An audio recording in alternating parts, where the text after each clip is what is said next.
Alors, bonjour, bonjour tout le monde et bienvenue à Dahlia Show ce samedi 29 janvier 2022 et merci beaucoup de vous connecter.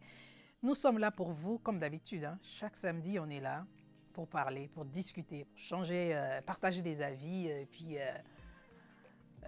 voir comment la famille se porte. Ok? C'est un grand rendez-vous et nous sommes contents d'être là. Alors comment vous allez aujourd'hui? Comment ça se passe chez vous? Eh bien, chez moi, ça va très bien. Pour ceux qui sont ici pour la première fois, je m'appelle Dali. Et Dahlia Show est un show live que nous avons chaque samedi. Et nous parlons des faits de société, de tout ce qui nous arrive dans la vie. Et nous essayons de les comprendre et savoir aussi, nous essayons aussi d'écouter aussi les expériences des autres, comment les autres ont vécu certaines expériences, comment ils s'en ont sortis. Donc, c'est un peu de ça, c'est la famille. On parle de tout ce qui dérange notre vie quotidienne. Voilà. Alors, j'espère que vous allez bien. Aujourd'hui, le live d'aujourd'hui est produit par la maison Amen Productions. Les coordonnées sont en train de passer. Si vous aimez faire les lives, si vous avez l'intention de commencer à faire des lives, alors Amen Productions est la maison la mieux placée pour vous aider à avoir de l'information et de la formation pour que vous soyez capable d'entrer dans ce monde ou capable de vous améliorer ou de vous perfectionner. Hein, il va donner des formations, savoir qu'est-ce qu'il faut acheter, comment les utiliser selon votre budget. Okay? Donc, contactez-nous et vous allez avoir une formation assez particulière, une formation bien, qui va bien avec votre profil, avec ce que vous voulez faire. OK? Alors, moi, la semaine était vraiment busy. Et heureusement, j'ai eu un peu de temps pour prendre soin de moi-même. J'ai fait mes cheveux toute seule. Comment vous trouvez? Moi-même, je l'ai fait, donc j'espère que vous aimez. Et ça m'a pris comme quelques heures, hein, parce que bon, j'avais d'autres choses à faire, je n'ai pas que ça à faire, il y avait beaucoup de choses à faire. Mais quand même, je me suis donnée et j'ai dit, je suis restée trop longtemps en chignon, je m'ai quand même tressé mes cheveux et puis il fait très froid, c'est juste pour les protéger. OK? Voilà, je l'ai fait toute seule et j'ai pas voulu, parce qu'avec ça, si tu vas chez une coiffeuse, c'est combien? 80-100 $. Donc, j'en ai profité pour save my money. I need money. Alors, on est là. Et aujourd'hui, comme vous l'avez vu, nous allons parler des enfants traumatisés par la violence domestique. Nous allons parler de cela. Mais avant tout, j'aimerais quand même dire bonjour à nos amis qui nous suivent en ce moment. Dites-nous où est-ce que vous êtes et quel temps il fait chez vous. Entre-temps, moi, je vous donne juste quelques secondes. Dans l'entretemps, je vais essayer de partager ce live. Si vous aussi vous êtes connecté, hello la milliardaire, comment tu vas? Bienvenue et merci de te connecter. Comment s'est passée ta semaine? J'espère qu'elle s'est bien passée. Je vais essayer de partager. Vous aussi essayez de partager dans vos groupes WhatsApp. Essayez de partager le lien, ça va nous faire plaisir.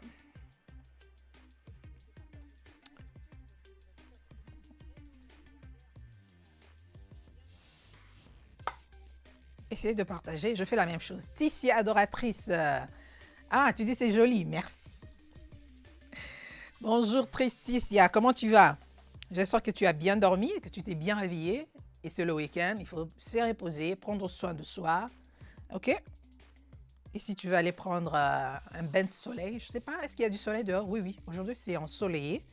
Tu peux aller dehors et puis faire un petit tour. Ça fait toujours du bien de prendre de l'air frais. OK?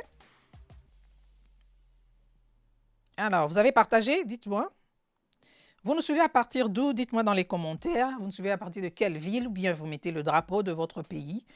Et comme ça, on saura. Et puis, c'est la famille ici. On essaye un peu de dire comment ça s'est passé la semaine, de partager un peu comment ça se passe, tout ça. Donc, on en a besoin. Voilà, j'ai partagé. Et j'espère que vous avez fait la même chose.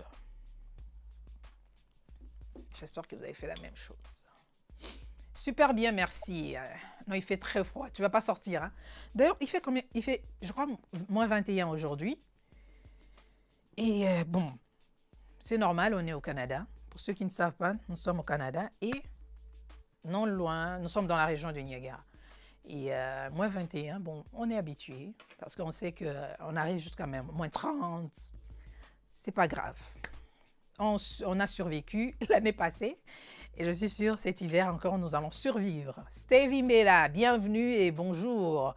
Comment ça se passe chez toi? J'espère que tu vas très très très bien et que tu vas bien profiter de ton week-end. All right. Alors, aujourd'hui, comme je vous l'ai dit, on va parler du traumatisme chez les enfants causé par la violence domestique. Généralement, nous avons l'habitude seulement de penser que seule la victime ou bien la femme est la seule personne à qui penser, la seule victime la seule victime de la violence conjugale. Mais nous oublions souvent les enfants aussi. Il y a des enfants qui sont des témoins auriculaires, des témoins oculaires et qui vont grandir avec le traumatisme, avec ce traumatisme. Et en grandissant, ils ne savent même plus comment interagir avec les autres. Donc, ce sont aussi des êtres humains qui ont des émotions, qui risquent, si on ne prend pas soin de les aider à mieux surpasser cet épisode ou à mieux gérer les émotions ou tout ce qui les arrive après cela, à mieux gérer ou à mieux traiter le traumatisme. Ce sont des adultes qui vont aussi devenir ou créer des problèmes dans la société. Pourquoi? Parce qu'ils ont grandi avec le traumatisme et ils ne savent quoi faire avec. Alors pour ceux qui ne le savent pas, des enfants traumatisés, je vais vous donner juste des symptômes, ils ont souvent peur.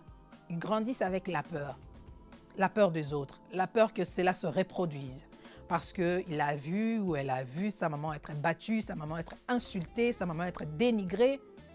Et l'enfant a tout le temps peur. L'enfant tombe aussi dans la dépression. Oui, la dépression, ce n'est pas seulement pour les adultes. Ça atteint aussi les enfants. L'enfant, de fois aussi, n'a plus d'intérêt pour l'école. Vous voyez, les cotes de l'enfant commencent à baisser. L'enfant n'est plus... C'est comme si l'enfant n'était pas intelligent. Mais c'est un enfant intelligent, mais sauf qu'il est un peu distrait. Il pense à autre chose. Il n'a plus d'intérêt pour l'école, pour les amis. Il passe beaucoup plus de temps à être seul. Il ne veut plus se socialiser. Donc, ça devient un problème. Et de fois aussi, il y a aussi le trouble de sommeil. Vous voyez, les enfants qui font des cauchemars régulièrement, ça aussi, c'est un signe de traumatisme. Les enfants font des cauchemars. Les enfants ont des problèmes de sommeil. Ils ne dorment pas assez. Donc, ce n'est pas du tout bon. Et vous savez déjà, en tant qu'adulte, quand tu n'as pas dormi assez, c'est un problème. Ta journée ne va pas bien commencer. Alors imaginez maintenant pour un enfant qui a un cerveau qui est en développement et qui ne dort pas assez, ça devient un problème qui va même affecter sa santé physique. Donc, juste pour vous donner cela, nous allons parler de ce sujet avec Paulette Monteiro, qui est une victime de la violence domestique et elle a des enfants. Ses enfants ont vécu cela. Et elle va nous partager son expérience, comment elle est en train de vivre cela avec ses enfants, comment ses enfants sont en train de vivre ce traumatisme ou de surpasser cela ou d'être guéri de ce traumatisme. Nous ne savons pas quelles sont les stratégies qu'elle a mises en place, qu'est-ce que les enfants sont en train de faire, est-ce qu'ils sont en train d'avoir une thérapie. Nous ne savons pas. Alors aujourd'hui, je vous présente Paulette Monteiro, bonjour. Bonjour. Oui, bonjour. Bonjour Dalia. Bonjour tout le monde. Bonjour, comment tu vas aujourd'hui? Ça va, merci. Ça va. Alors, c'est la deuxième fois que tu passes ici. La première fois, nous avons parlé de toi, de ton expérience, comment tu as été violentée. Et puis, nous avons parlé de tout ça. Tu nous as parlé de ton expérience, comment ça s'est passé et comment tu es arrivé à rompre cette relation. Comment tu as eu le courage de sortir de cette relation. Alors aujourd'hui, j'aimerais quand même qu'on pense aux enfants. Comment les enfants ont vécu cela. Les enfants, naturellement, normalement, étaient traumatisés. Mais nous ne savons pas aujourd'hui que tu es sorti, maintenant que tu es sorti de cette relation, comment les enfants sont en train de grandir ou de se développer. Alors, comment ils vont aujourd'hui? Alors aujourd'hui, les enfants vont nettement mieux. Ils vont mieux. Je dirais qu'ils vont mieux. Il y a encore un travail à faire, mais ils vont mieux qu'il y a, bon, l'année dernière, l'année d'avant, tout ça. On a fait, il y a un travail qui a été fait et ils vont nettement mieux. Mais il y a encore du travail à faire. Encore du travail à faire. Alors, si on peut retourner en arrière, comment est-ce que les enfants réagissaient lorsqu'ils te voyaient être battus ou être insultés? Alors déjà, quand je me suis mis avec mon ex-partenaire, j'avais déjà ma fille. Donc ma fille, elle avait 3 ans. Euh, pour elle, en fait, elle en a vu beaucoup plus que mon fils, puisque lui, il est venu un peu après, un peu longtemps après. Donc, il a vécu, mais il n'a pas vécu autant qu'elle a vécu. Je commencerai par d'abord ma fille, puisqu'elle était là et elle a eu à voir des choses qui, bien sûr, aucun parent n'aimerait que son enfant voit.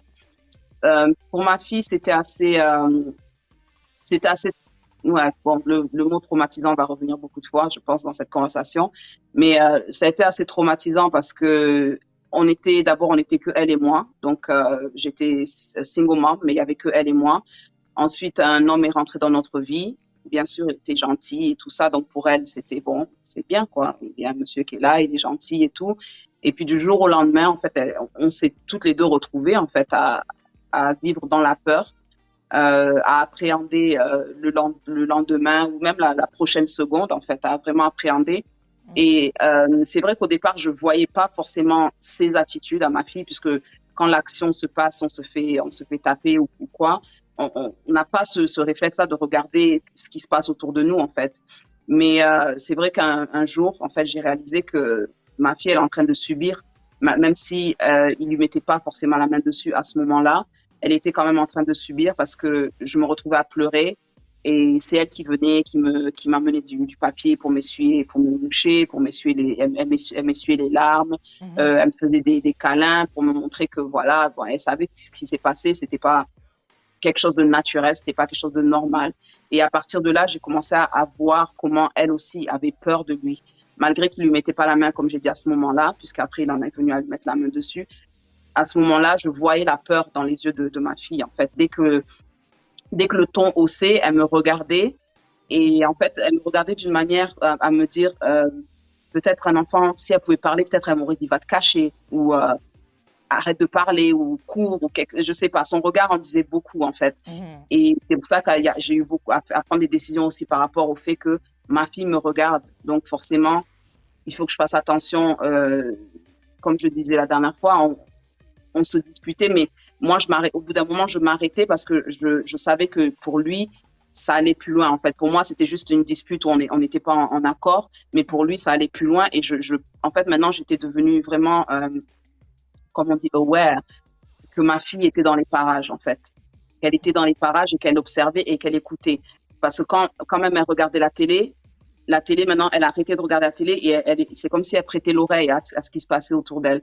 Donc, elle était devenue anxieuse. Je pense qu'elle passait aussi par la dépression. Elle voulait pas. Bon, ça c'est après qu'on a eu à en parler. Elle voulait pas. Elle avait peur d'aller à l'école parce que justement quand elle me quittait, elle avait peur de ce qui allait se passer derrière en fait. Donc elle était vraiment.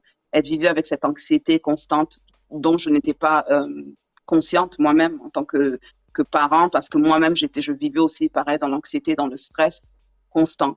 Et ce qui a fait que oui, il y a eu des moments où j'ai oublié que elle aussi, elle passait par ces moments difficiles aussi, autant que moi. Parce que généralement, on oublie que les enfants aussi sont des victimes de ce genre de Exactement. violence. Yeah. Mais Exactement. quels sont les signes qui t'ont vraiment, vraiment convaincu que l'enfant était traumatisé? Pour moi, c'était plus quand je me suis retrouvée en fait, ça faisait comme un renversement de rôle parce que je me suis retrouvée, j'étais en train de pleurer et c'est elle qui vient, qui me console, qui m'essuie les larmes et je me suis dit c'est pas normal, et comme j'ai dit son regard en disait long et c'est là où j'ai pris conscience que il y a quelque chose, mais j'avoue que comme j'étais dans ma bulle aussi, j'ai pas fait ce travail-là d'en parler avec elle ou de voir qu'est-ce qui se passait avec elle.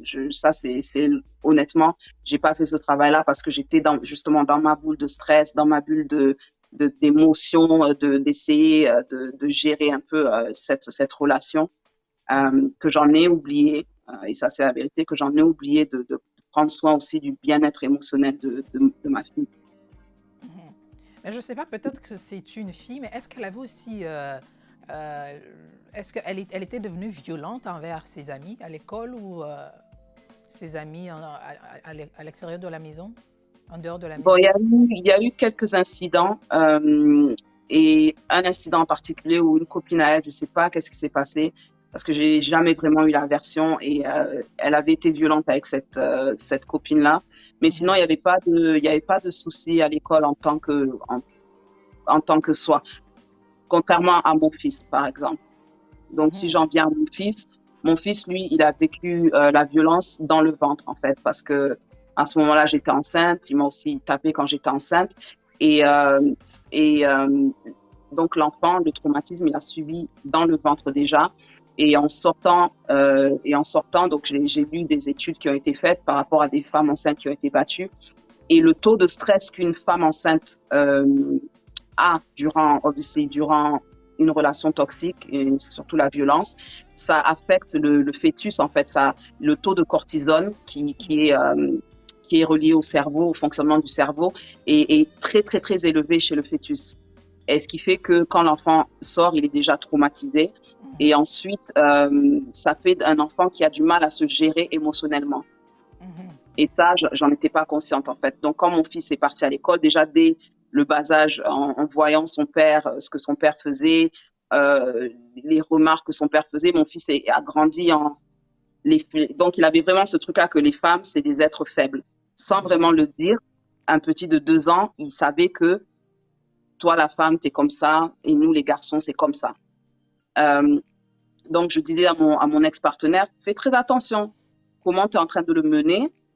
Il va aller à l'école et ça va nous créer des problèmes. Et bien sûr, quand il a commencé l'école, j'étais souvent convoquée parce que justement, pas il se battait, mais il avait du mal à gérer ses émotions. Donc pour un jouet, comme des enfants se Mhm. disputent un jouet, moi, mon fils, il va le prendre vraiment c'est la bagarre. C'est vraiment, tu me le donnes pas, je vais te cogner. Et donc, je me faisais souvent convoquer pour me dire, ben, faites attention, votre fils, voilà ce qui s'est passé aujourd'hui, voilà ce qui s'est passé aujourd'hui. Donc, ses Et en tant émotions que étaient mère, toujours à l'extrême, c'est ça? voilà, il amenait toujours à l'extrême puisqu'il voyait justement son père qui réglait les conflits, pardon, qui réglait les conflits avec les gifles, les coups. Donc pour lui, on gère les conflits comme ça. Donc C'est si ça que moi et mon beaucoup de ami, on a gens... un conflit, c'est ça qui va se passer. C'est comme ça que je dois régler le conflit. Le Mhm, conflit. mhm. C'est ce que Voilà. beaucoup de gens ne comprennent pas, que Mm. l'enfant, même dans le ventre, en tant que fœtus, l'enfant ressent, Mhm. ressent tout ce qui se passe dans le monde extérieur. L'enfant Voilà. ressent tout. C'est pour ça qu'on demande vraiment que les femmes enceintes soient dans un milieu calme, dans un milieu où ils sont en paix, il n'y a pas de dispute à tout moment, il n'y a pas Mm. de stress, il n'y a pas trop de ce genre d'émotions négatives.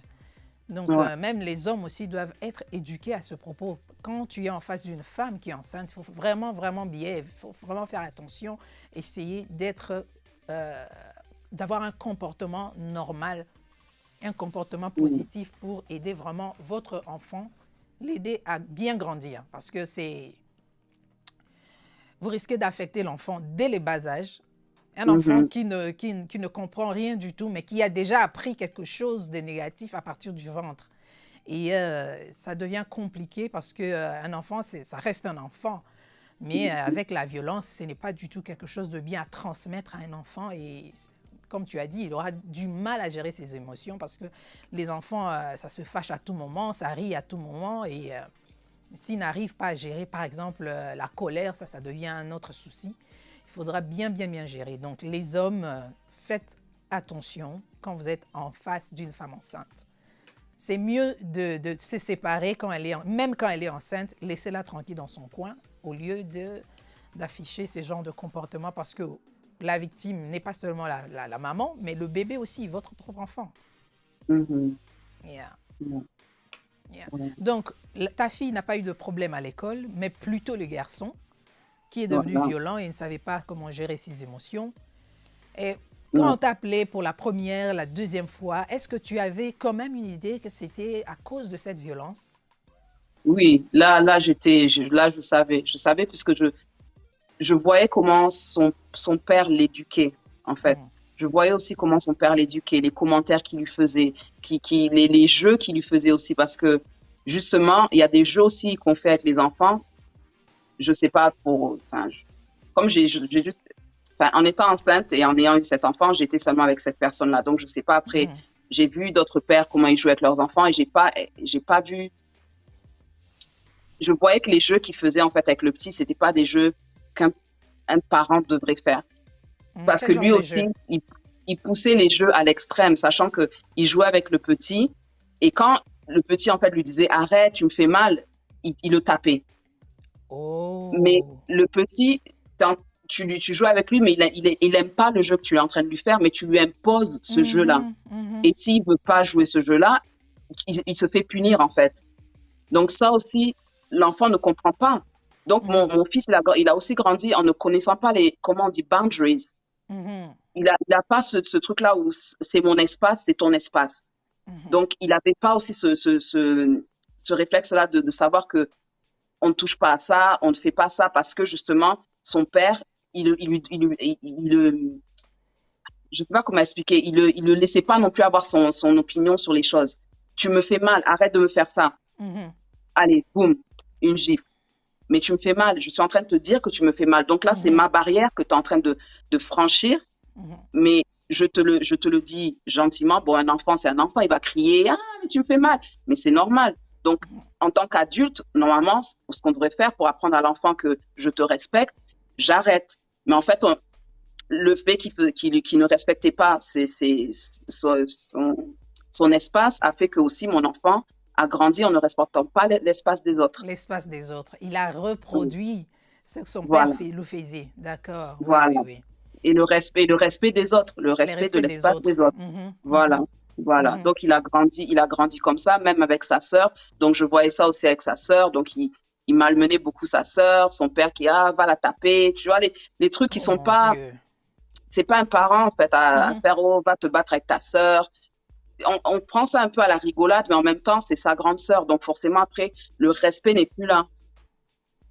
C'est ma yaya, c'est ma grande sœur. Donc il mhm, y a une certaine limite. Et en fait, mhm, l'enfant n'avait pas de limite. Il n'avait pas mhm. de limite parce que même avec moi, il n'avait pas de limite. Mon fils me faisait des remarques.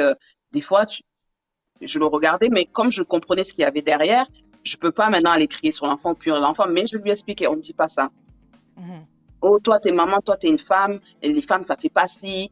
Mais ça, c'est les choses que son père lui disait. Mhm. Oh, ne t'habille pas comme ça. Pourquoi tu t'habilles? Mon fils, je pouvais sortir, il va me regarder comme ça. Oh, pourquoi tu t'habilles comme ça? Il avait 4 ans, 4 5 ans. Mon Dieu, Pourquoi à tu t'habilles 4 comme ans. ça? Non, mais il va te dire non, mais va te changer. Mais en fait, c'est ce qu'il a vu. Il reproduit ce qu'il a vu. Et il n'y a pas le respect de c'est ma mère, en fait. Parce qu'une fois, il en est même arrivé à me dire que t'es bête. Oh, à ce point? Oui, mais ça, c'est ce qu'il a entendu. Oui. C'est ce qu'il a entendu et qu'il reproduit. Donc, il m'a dit, ah, comme ça, on parlait, je sais pas ce qu'il m'a dit. Après, il m'a dit, ah, you're dumb. Donc, ça, c'est bien sûr, c'est en anglais, mais ça veut dire t'es bête. Mhm. T'es une idiote, limite. Voilà, c'est un peu limite, t'es une idiote. Et en fait, je me suis arrêtée. J'ai dit, wow. Donc Donc même là, en fait, le respect, voilà, je suis en face de ma mère. hum, Il ne connaissait pas cela parce que ce n'est pas ce qu'on lui a appris. voilà. Et imaginez maintenant que un tel enfant devienne adulte sans pour autant être changé ou bien être éduqué d'une autre façon ou être désocialisé. Ça serait vraiment un problème avec ses copines, avec sa future Exactement. femme. Ça serait vraiment un sérieux problème. Et c'est Hum, ainsi que vous voyez des gens qui finissent toujours par aller en prison à cause de ça, parce qu'ils ne connaissent pas la limite, ils ne connaissent pas cela. Ils hum, sont tellement libres dans leurs mouvements, dans leurs gestes, ils pensent être... ils ont la permission de tout faire. Ils ont le voilà, droit de tout voilà. faire sur les autres. Exactement. Exactement. Mais Mhm, il y a vraiment, il y a le revers aussi parce que mon fils est très, jusqu'à, bon, ça fait pas très longtemps, mais très, très collé à moi. Donc, quand il est né, il y avait ce truc-là aussi je pense, le traumatisme par lequel on était passés tous les deux ensemble, sachant qu'il était dans le ventre. Après, quand il est sorti, c'était vraiment un bébé quand il a grandi, c'était vraiment maman, maman. mhm, Mais il avait aussi ce truc-là avec son père où, encore une fois de plus, les enfants qui passent par la violence conjugale, ils ont du mal aussi. Ils aiment leur père, ils aiment leur mère, et c'est comme un yo-yo, en fait. Je vois qu'il fait du mal, mais je l'aime. Et mon fils, son père, c'était son héros, malgré qu'il voyait que son père me menait. Son Mhm, père, c'était son héros. mhm, Et là, mhm. maintenant, avec le cerveau d'un enfant, n'arrive pas à, comment on dit, il n'arrive pas à faire la paix, en fait. Pas qu'il doit détester son père, mais ça a du mal à faire la paix. Donc, du coup, est-ce que c'est la faute de ma mère? Est-ce que c'est la faute de mon père? Donc, ils sont toujours, en fait, sur le truc d'essayer de comprendre. Ils Et sont ça, pour un troublés, enfant, ils sont troublés. c'est pas évident. C'est pas Mhm. évident. Ouais. C'est pas Ils sont évident de troublés, constamment, ils sont partagés entre les voilà, deux. partager. Yeah. Ils sont partagés. Est-ce que mon père, c'est mon héros, mais à un moment donné, il devient comme des devils, Ouais. il frappe Mm, ma mère, mais il ne sait pas quand. Donc il est un peu désorienté. L'enfant ne sait pas voilà. comment vraiment identifier c'est qui mon père, c'est qui ma mère. Mm, Les enfants sont voilà, troublés. Ils sont vraiment troublés. voilà. Ça, c'est un problème. Alors, comment tu peux, comment tu as pu, alors, après, lorsque on t'appelait souvent à l'école, comment toi tu gérais cela à la maison? Bien que tu comprenais, mais comment tu gérais? En fait, comme j'étais toujours dans la relation, c'est très difficile parce que on est deux à élever un enfant, mais on n'est pas sur la même longueur d'onde, en fait. Parce que si moi, j'essaie de faire mon travail, l'autre personne sabote le travail. Et Hmm. comme justement, les enfants ont tendance à obéir plus à l'abuseur, parce que forcément, ils ont peur qu'on les abuse. Donc, forcément, je peux dire, ne fais pas ça. Mais si l'abuseur vient et dit, non, si tu veux, tu peux le faire, l'enfant est perdu, en fait. On Mhm. élève un enfant, on n'arrive pas, un enfant, pour élever un enfant bien balanced, il faut être sur la même longueur d'onde. Il faut que les deux parents soient sur la même longueur d'onde. Quand on dit Mhm. on ne tape pas, on ne tape pas. Il n'y a pas un qui dit oui, faut taper, l'autre qui dit non, faut pas taper. Parce que là, l'enfant a deux mixed signals. L'enfant a deux signaux différents. Donc, Mhm. bien que j'essayais de faire mon travail, j'ai été sabotée au final parce que c'était la parole de l'autre qui prenait sur la mienne. Oui, parce qu'apparemment, c'est lui qui était le plus fort. Voilà, exactement, Mhm. exactement, Mhm. exactement. Donc, j'essayais tant bien que mal d'élever, de l'élever, de lui montrer, comme on dit, right from wrong, mais au final, tu te rends compte que on te sabote quand même, en fait. Mhm. Donc, ça veut dire que On c'était te un sabote. travail, un travail, le travail que tu faisais là, c'était inutile. Exactement, exactement. Hmm.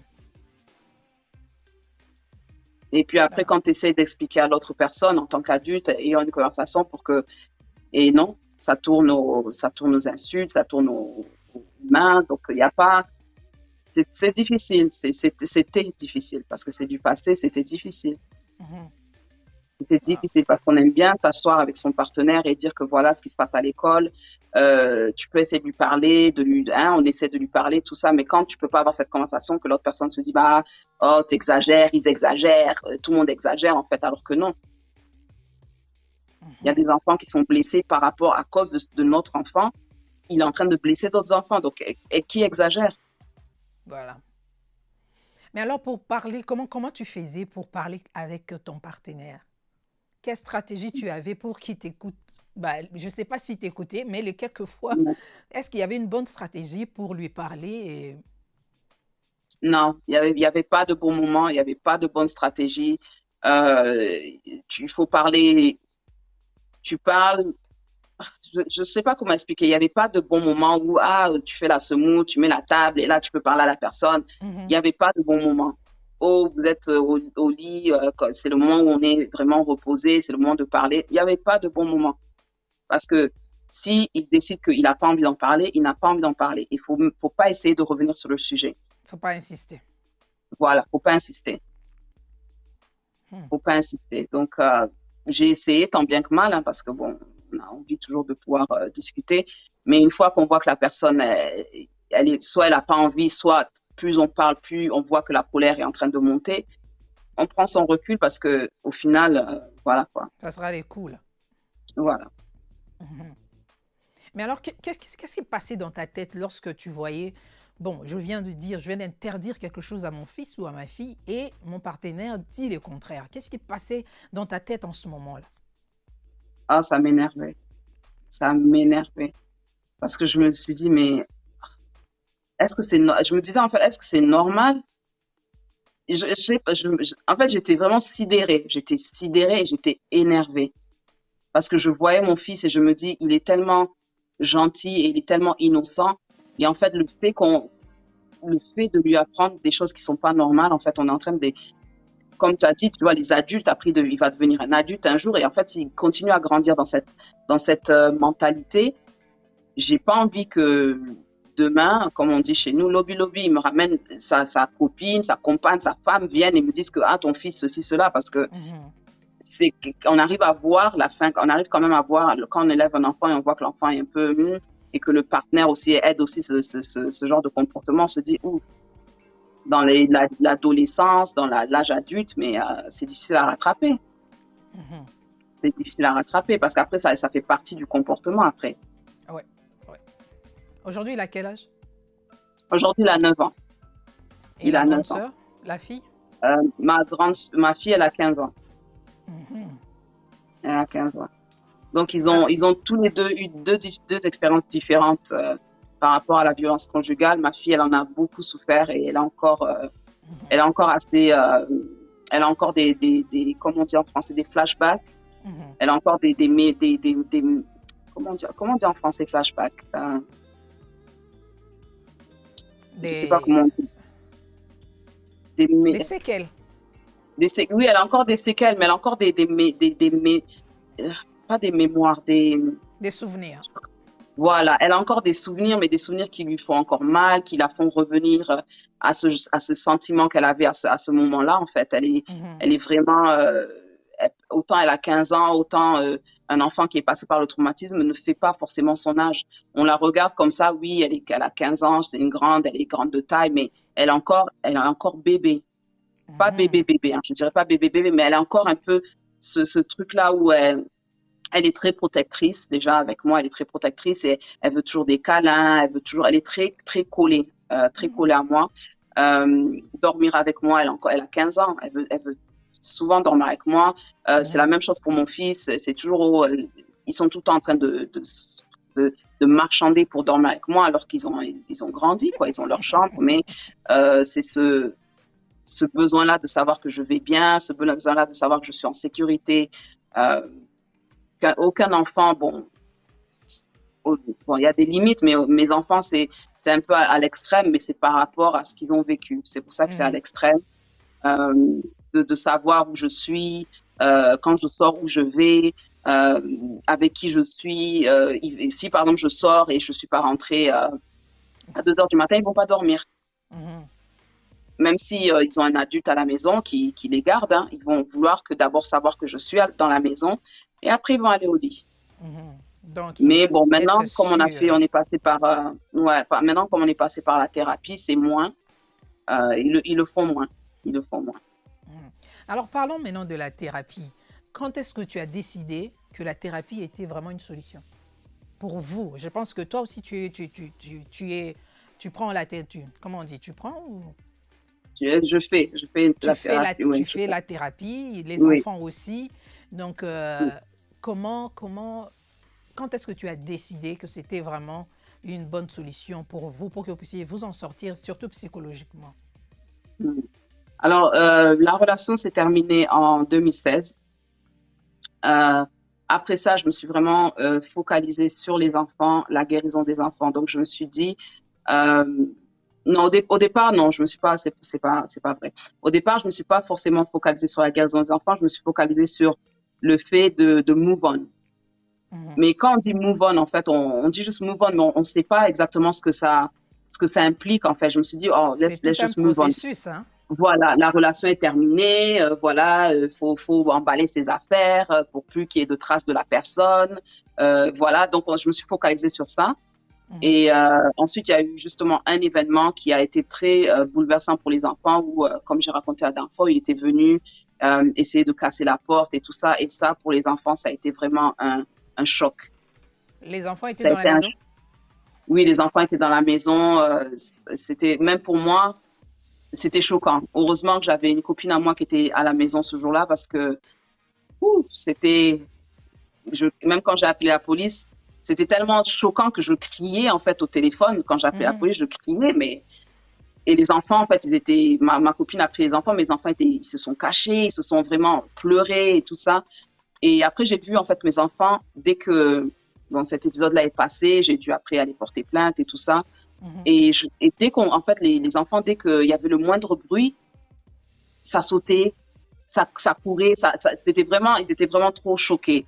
Et ensuite, je me suis dit, bon, oui, il y a eu cet épisode-là, mais ils en ont vu beaucoup aussi. C'est ça. Ils en ont vu beaucoup. Ma fille, elle avait perdu l'estime d'elle-même par rapport à ce que mon ex lui disait, sur son poids, sur beaucoup de choses, en fait, hein. Mhm. Et j'ai vu que non, elle était devenue l'ombre d'elle-même. Elle n'était plus cette petite enfant qui était très, comme on dit, bubbly, très joyeuse et tout ça. Elle était devenue renfermée. Mais comme j'ai dit, comme j'étais dans ma bulle, j'ai pas vu ça tout de suite, Mhm. puisque moi-même, je passais par quelque chose qui était assez lourd.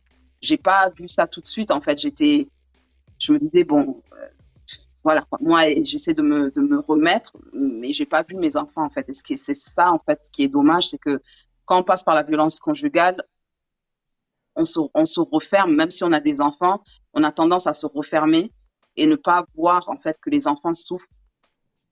Et moi, ce qui m'a fait mal, en fait, c'est que j'ai pas vu que mes enfants souffraient. Mhm. J'ai Ou vu bien, deux fois, on ne pense pas que les enfants peuvent aussi souffrir. voilà, on pense pas,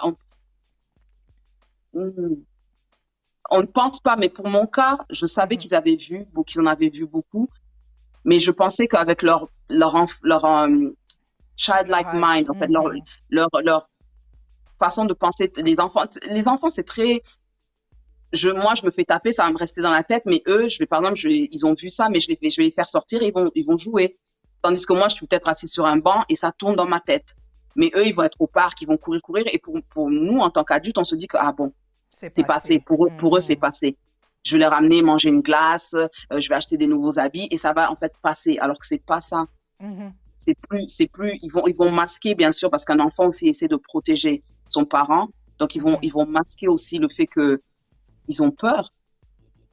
Ils vont masquer le fait qu'ils sont angoissés. Mais après, comme tu as dit au départ, il y a les signes, il y a les cauchemars. Il y a des enfants qui font encore pipi au lit Oui, pendant oui. des années, qui font toujours Mhm. pipi au lit. Il y a des enfants qui commencent à, comme j'ai dit avec mon fils, il y a un manque de respect qui est évident. Euh, donc avec cela, on arrive un peu à voir, mais quand on est trop dans la souffrance en tant que parent, on oublie on oublie. Et moi, enfin, moi, pour ma part, j'ai oublié. Non seulement je me suis oubliée, mais Mhm. j'ai oublié aussi mes enfants. Parce que j'étais dans ce mode-là de survie.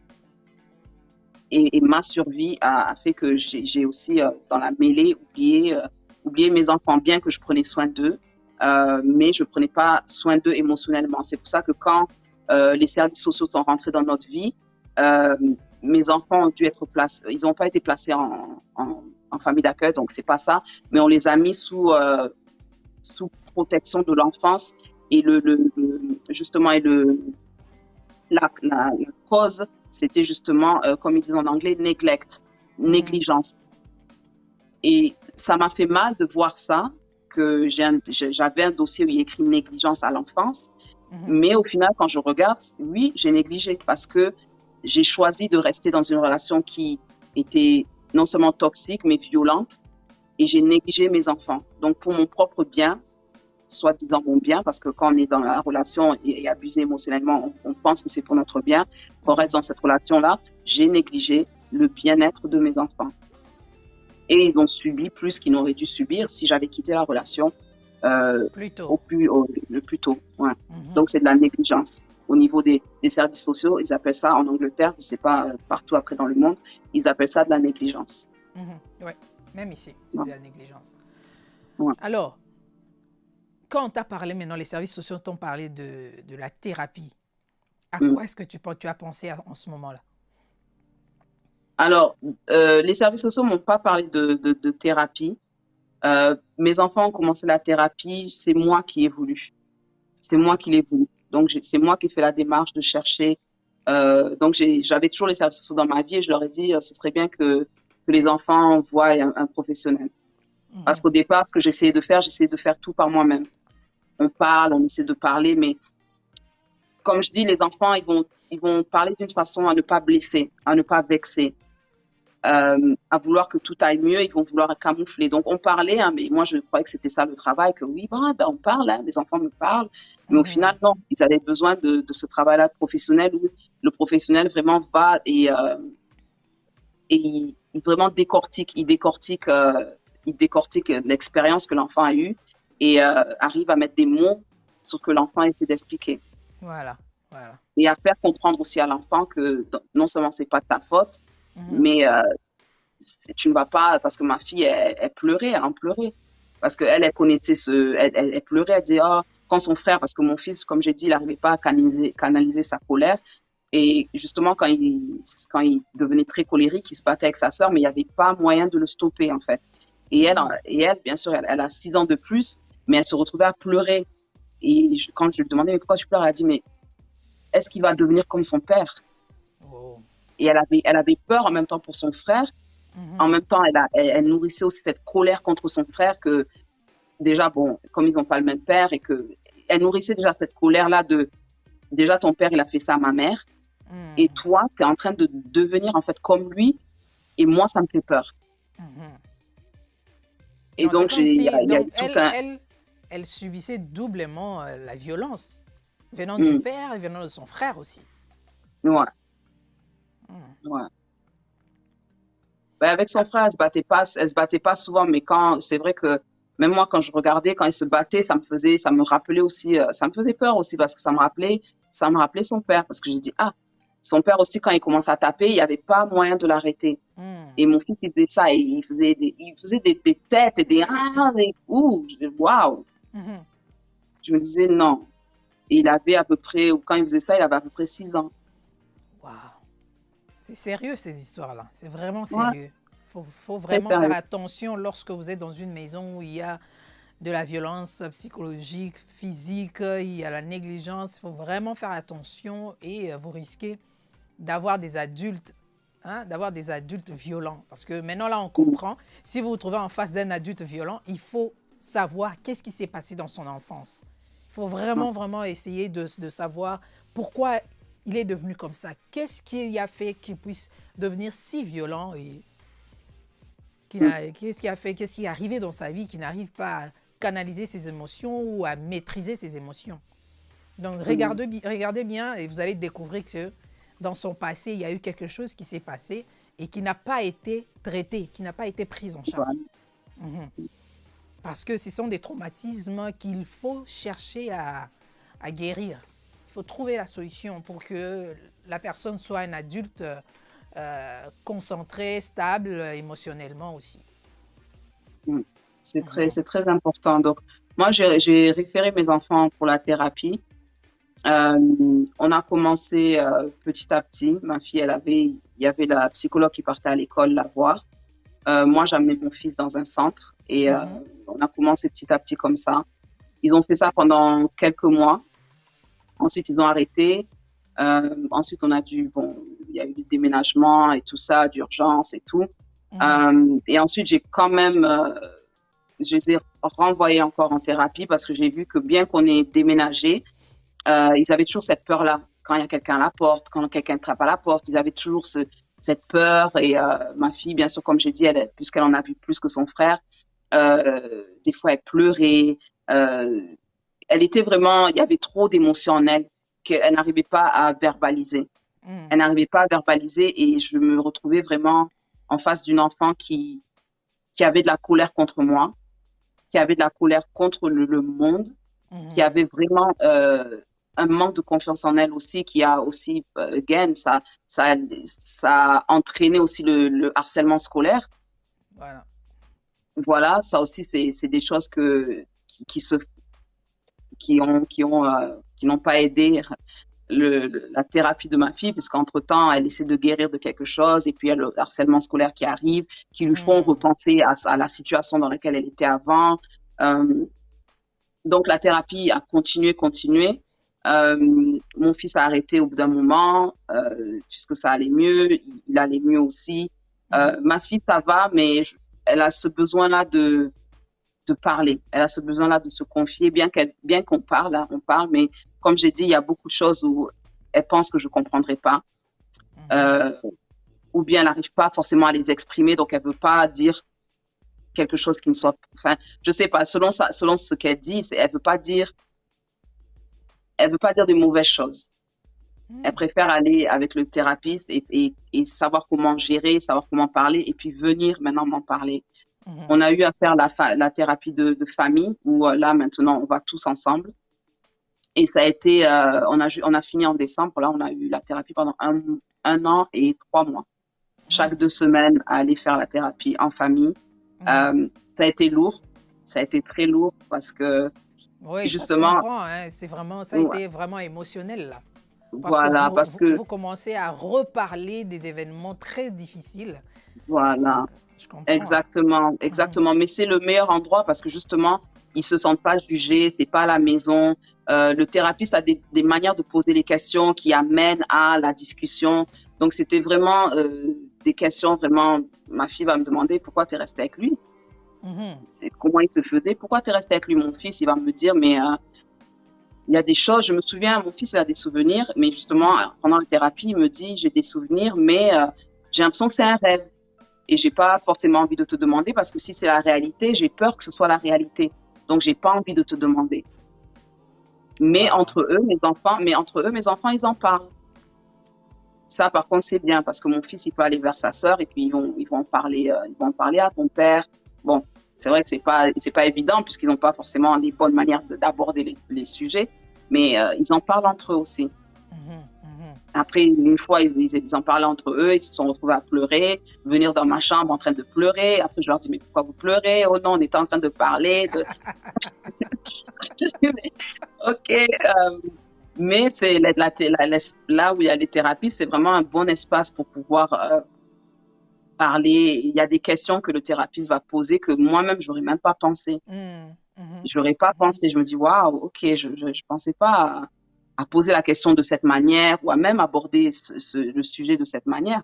Parce que mhm, ma fille, dès qu'on parle de mon ex, elle est très fermée, elle est très en colère. Elle est encore très en colère. mhm. Et Mais elle veut pas en parler. depuis que vous avez commencé la thérapie, est-ce que tu as vu un changement dans la vie de ton fils et ta fille? Oui, oui, oui, il y a un changement, mais la colère pour ma fille, elle y est encore. Elle a encore ce, ce ressenti de colère. Mhm, Mais il y a un changement au niveau des émotions. C'est plus facile à canaliser les émotions. On arrive plus à, OK, maintenant on va parler. Qu'est-ce qui se passe? mhm, OK. Parce que des fois, les situations n'ont rien à voir avec forcément le passé qu'on a eu, mais ça les ramène à ce genre d'émotions. Donc, c'est maintenant, OK, pourquoi est-ce que tu as fait ça? Pourquoi est-ce que tu penses que... Et puis, on arrive à plus en parler et à mieux en parler et à mieux se comprendre, en fait. Parce mhm, que quand je laisse l'espace à ma fille de me dire que...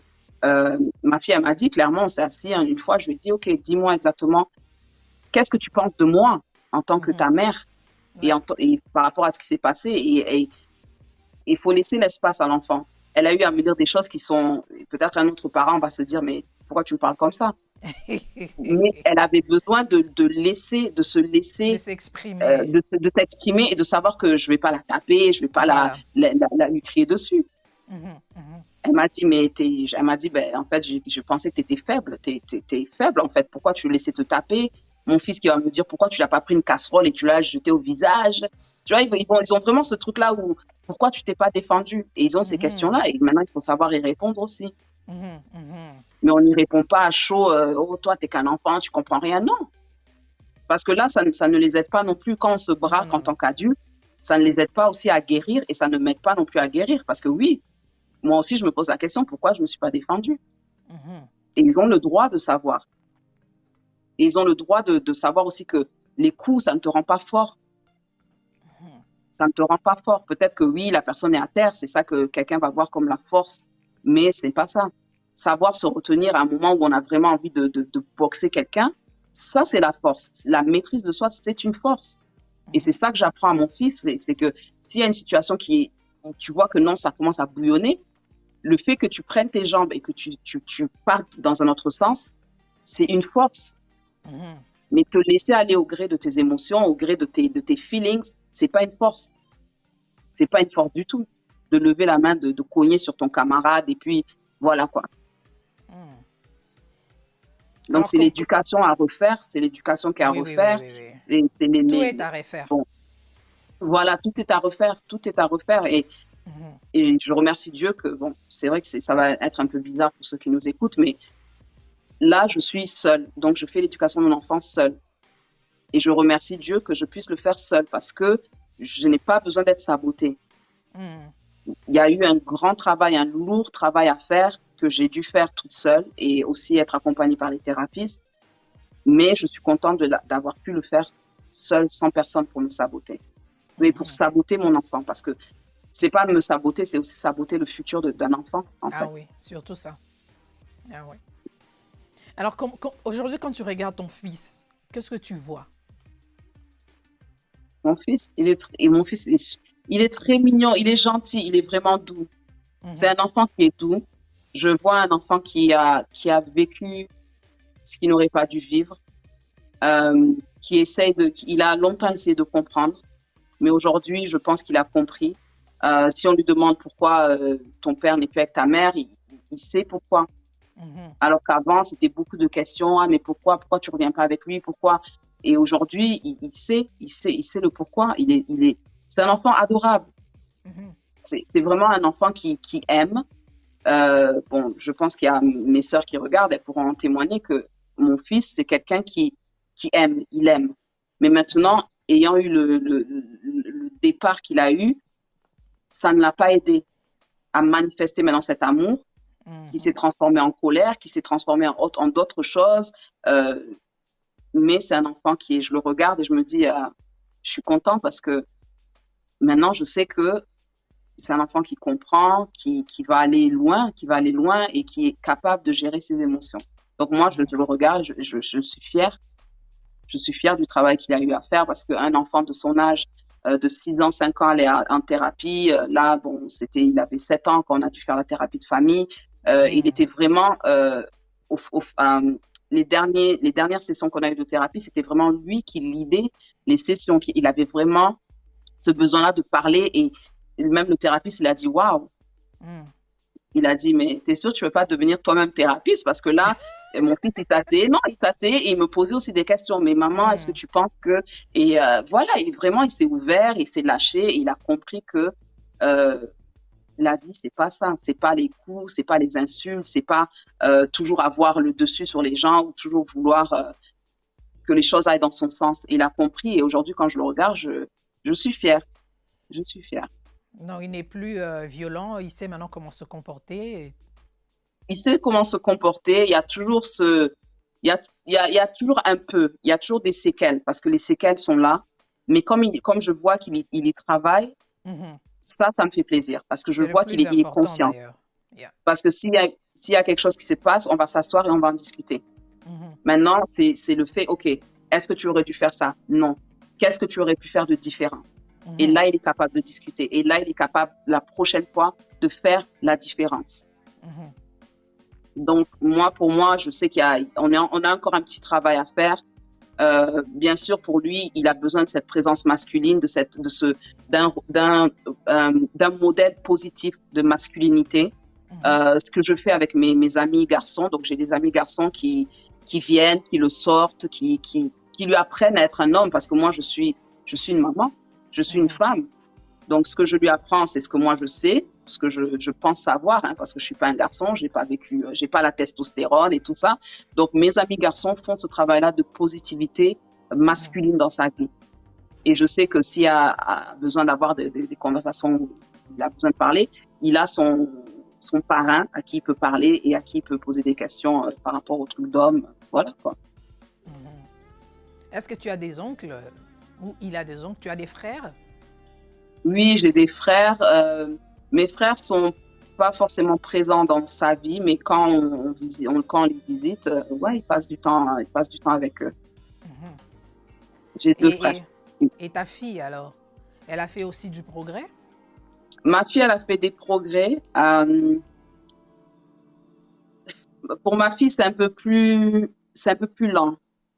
C'est un peu plus lent, mais il y a du progrès. Donc, je la félicite pour les progrès qu'elle fait, parce que c'est en la félicitant qu'elle fera plus de progrès, plutôt que de, oh, mais au jour d'aujourd'hui. Parce qu'avant, c'est vrai que je lui faisais beaucoup la remarque que, ah, mais moi, j'ai fait le deuil, pourquoi tu n'arrives pas à faire le deuil? Et ça, c'est quelque chose qui l'a affecté aussi, parce que j'essayais de la mener là où moi je suis, alors que je réalisais pas que moi, je suis adulte et qu'elle, elle est encore enfant et qu'elle doit faire son deuil, qu'elle doit faire son cheminement à la guérison d'elle-même et selon sa compréhension aussi d'enfant.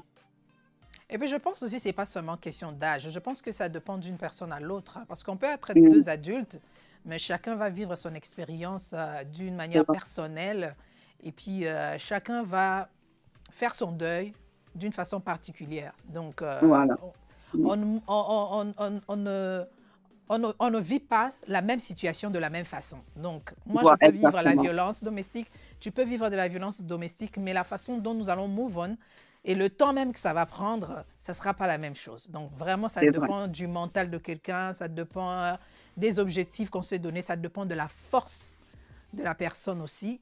Donc, ça dépend de la façon dont cette personne est en train de gérer tous ces mauvais souvenirs. Ouais. Parce que c'est vraiment un bagage lourd que la personne porte. Donc, ça demande beaucoup de travail. Pour certains, c'est un processus court. Et puis, la personne move on, ça reste juste de souvenirs ou une histoire qui peut en parler à des amis et tout. Mais pour certains, ce sont des souvenirs c'est comme des blessures qui sont encore ouvertes, douloureuses et tout. Donc, c'est compliqué. Et puis, je pense que c'est la guérison de ce genre de choses, ce genre d'expériences, c'est vraiment un long processus. Et il ne faut pas assumer que, bon, ça a déjà pris du temps. Normalement, tu serais déjà passé normalement, tu serais déjà guéri, normalement, tu serais déjà en train de faire autre chose. Donc, je pense qu'on doit arrêter de juger ou d'assumer aussi que, selon moi, je pense que c'est un problème qui devait juste prendre 2 mois, 3 mois et puis c'est passé, quoi. Je pense qu'il faut respecter les sentiments des autres, respecter ce qu'ils sont en train de penser, respecter ce qu'ils sont en train de vivre, les émotions aussi, et essayer de les aider. Parce que si on assume que la personne a move on, ça veut dire qu'on ne pourra même pas l'aider, alors que la personne se trouve dans la même situation et a besoin d'aide. Ouais. Mais surtout pour les enfants, en fait, hein, parce que eux, ils ont beaucoup à... Leur cerveau est en développement, en fait, et ils ont beaucoup de choses à process. Quand ils repensent à la situation, il y a des angles qu'on n'aurait peut-être pas vus. Moi, ma fille, récemment, elle m'a dit que des fois, en fait, elle regardait par le trou de la serrure ce qui se passait dans la chambre. Et moi, je n'étais pas consciente. Elle me l'a dit récemment, il n'y a pas longtemps, peut-être 2 mois. Et je me suis dit, waouh. Donc, même en ayant vécu ce que j'ai vécu, des fois, c'était comme je me disais, des fois, c'est dans la chambre. Donc, bon. Et donc, comme j'ai dit la dernière fois, je criais pas forcément parce que je voulais pas justement que mes enfants aient peur. Mais au final, mon enfant est en train de regarder par le trou de la serrure comment sa mère se fait taper. Donc, ça aussi, c'est quelque chose qui est ancré dans la mémoire d'un enfant. Oui. Et que l'enfant doit maintenant process. Même si moi, elle me voit au jour d'aujourd'hui, je vais bien, je fais ma vie. Mais pour elle, c'est encore quelque chose qui est waouh. J'ai vécu ça, j'ai vu ça, j'ai entendu ça. Elle a eu à protéger son frère aussi. Donc, elle a aussi, à un moment, eu à grandir et après se retrouver à régresser. Donc, elle a dû grandir pour protéger son frère pendant que ça commence à crier, elle attrape son frère, ils vont dans la chambre, ils se cachent. À ce moment-là, maintenant, quand ils vont dans la chambre, ils se cachent. Ils sont en train de vivre un moment de tension et de stress. Yep. Qu'est-ce qui se passe avec maman? Qu'est-ce qu'il va faire à maman? Donc, ils sont là en train de vivre tout ça. Et ça affecte aussi le cerveau. Le cerveau est en train de grandir. Ils sont encore en train de se développer. Ouais. Et c'est là où je dis que là, il y a la peur constante où ça crie un peu et ils sont wow, qu'est-ce qui va se passer après? Parce que justement, ils ont vécu ce truc-là où ça crie et ils ont peur. Dans la rue, c'est vraiment les choses qu'on peut voir. Un enfant qui, dès que ça crie, pourtant, c'est pas personne ne crie à leur mère ou quoi, mais ça crie, c'est en train de crier. Donc, ils se disent que il y a quelque chose qui va se passer maintenant. Et donc, ils sont dans un état d'alerte constant qui n'est pas bon pour eux. Même quand le cri ne le concerne pas. Voilà. Même quand ça ne les concerne pas, c'est quelque chose ils ont peur. Ils ont peur de ce qui va se passer après. Mm. Et ma fille, justement, bon, elle a vécu comme ça avant que son frère n'arrive. Quand son frère est venu, maintenant, c'était je dois protéger mon frère. Donc, quand Mm. son frère n'était pas là, c'est je dois protéger maman. Et donc, voilà. Et après, quand son frère est venu, c'est je dois protéger mon frère. Elle a eu à grandir à ce moment-là. Et après, maintenant, elle a régressé à un moment où je me disais, mais pourquoi elle fait le bébé? Mhm. Et moi, en tant que parent, ça me frustrait parce que je me dis, mais là, tu as un certain âge, pourquoi? Mais Mais après, justement, est-ce que en quand ayant, un enfant, lorsque tu t'attends à ce que l'enfant puisse devenir, bon, puisse grandir et qu'elle affiche des comportements comme des bébés, moi je pense que elle a raté peut-être l'épisode où voilà, toi la mm, mère, tu devais prendre soin d'elle. Tu devais ouais, la câliner, tu devais vraiment être attentionnée. Elle a raté cet épisode et voilà, la chose au fait la rattrape à un certain âge. J'ai besoin de ça. Je suis en manque mm, de l'attention. Je suis en manque d'affection. Je suis en manque de j'ai besoin de ma mère. J'ai besoin qu'elle soit là autour de moi, physiquement. J'ai besoin d'elle. Donc, je pense que c'est pendant que vous passez le temps à vous battre, pendant que toi, tu passes le temps à chercher à te remettre de cette mm. dispute, de cette bagarre, alors tu rates de donner à l'enfant ce dont elle avait besoin en ce De ses moment-là. besoins. Ouais. Et Mhm, c'est là la négligence aussi. C'est là aussi la négligence. mhm, mhm. Là, C'est il comme n'y a pas, une négligence pas involontaire. volontaire, c'est pas volontaire. Ouais, Involontaire, involontaire, ouais. involontaire. Ouais. Mhm, mhm. Wow. Donc, nous devons vraiment faire très, très attention parce que les enfants sont des éponges et quand ça absorbe, ça reste là. Donc, il faudrait vraiment Mm. un autre processus pour essayer de soutirer cette mauvaise information ou bien cette mauvaise expérience pour les aider à grandir comme des enfants. Voilà, voilà. Mhm. Wow. Maintenant, Et- là, je pense qu'ils sont en train de progresser avec leur thérapie. Ils sont en train de faire des progrès chaque jour. Ce sont des victoires à célébrer, hein, quand tu vois mm, les enfants faire des efforts pour changer, faire des efforts comme pour devenir comme tout enfant normal. Donc, voilà. savoir comment vivre avec les autres, savoir à un moment donné se faire confiance aussi. Et puis faire confiance aussi Mm, aux autres parce que là, on n'a plus confiance aux gens. Hein. On n'a plus confiance parce ouais. qu'on sait, avec mon père, c'était comme ça, mais avec cette personne, c'est-à-dire que ça serait pire. Et l'enfant commence à penser à autre chose, ne pense qu'au pire. Voilà, ouais, voilà, Mhm. c'est ça. Et en plus, ce que je pensais aussi, c'était les problèmes aussi avec les autorités. Mhm. Parce que justement, ils ont vécu dans ce cadre-là où il y a des cris, on te crie dessus, c'est des ordres, des ordres, des ordres. Et après, il y a ce problème-là avec les autorités où on ne supporte plus qu'on nous donne des ordres. Ah oui. L'enfant ne va pas supporter qu'on lui donne des ordres. Donc, c'est la révolte après. Ça devient des enfants révoltés. Et comme tu as dit, des fois, il faut retourner maintenant dans le passé et voir qu'est-ce qui s'est passé. C'est pas des enfants à qui on a parlé avec amour, à qui on a laissé le choix. C'est des enfants où Mhm. tu fais ça, tu fais ça, tu fais ça, tu fais ça. Mhm. Et quand ils grandissent, c'est maintenant Ils sont qu'ils ont fatigués maintenant de ça. voilà. Mhm. Et justement, quand ils ont ce problème-là avec les autorités, c'est là où il y a certains enfants, pardon, qui deviennent, ouais, violents dans la société, ça respecte rien. Mhm. Again, c'est les limites, le respect de l'autre, ça respecte rien parce que justement, on ne m'a pas respecté. Donc, ils se révoltent. Voilà. Ils ne voient pas l'importance du respect et des limites des Voilà, autres. voilà, Ce n'est exactement. pas important. Exactement. Parce que l'autre qui est en face de moi n'a pas de valeur. On ne lui a Mm. jamais donné de la Voilà, valeur et il ne va pas donner de la valeur aux autres. voilà, Mhm, exactement. Et mhm, ça, c'est des gens, justement, comme j'ai dit, qui souffrent de self-esteem, de l'estime de soi n'est pas là. Parce que justement, on les a pas valorisés, on n'a pas valorisé déjà ta présence, on n'a pas mhm, valorisé ton enfance, on n'a pas valorisé tes paroles en fait, parce que tu n'es même pas écouté, mhm. Tes opinions. parce que tu n'es pas écouté. Mhm. Moi, j'ai suivi à des enfants. J'ai suivi une fois une fille qui disait qu'elle s'est fait tatouer tout son corps. C'était juste Mm. pour attirer l'attention parce que on ne l'écoutait pas. Alors, pour attirer l'attention, elle faisait le contraire de ce que ses parents lui disaient. Ouais. Et elle s'est fait tatouer tout son corps. Donc, Mm. c'était pour elle une façon de s'exprimer, une façon de se rébeller. Ouais. Donc, ça change vraiment le comportement des enfants, ça change leur façon de voir le monde. Ils n'ont plus confiance, même aux amis. Et puis, à cause de leur comportement, comme ils sont souvent moody, donc des problèmes Ouais, d'humeur et tout, et à chaque moment, ils n'arrivent pas à garder des amis. ouais, Donc, c'est ils vrai. sont souvent seuls quand il a un ami ou une amie, et puis à un certain moment, ils se séparent parce que il ne sait pas rester dans une relation, même avec des amis, il ne sait pas comment dealer avec des amis. Il ne sait Ouais. pas comment accepter l'autre tel qu'il est. Mm, ouais. Comment Et c'est accepter, des comment enfants, supporter. mm, Mhm.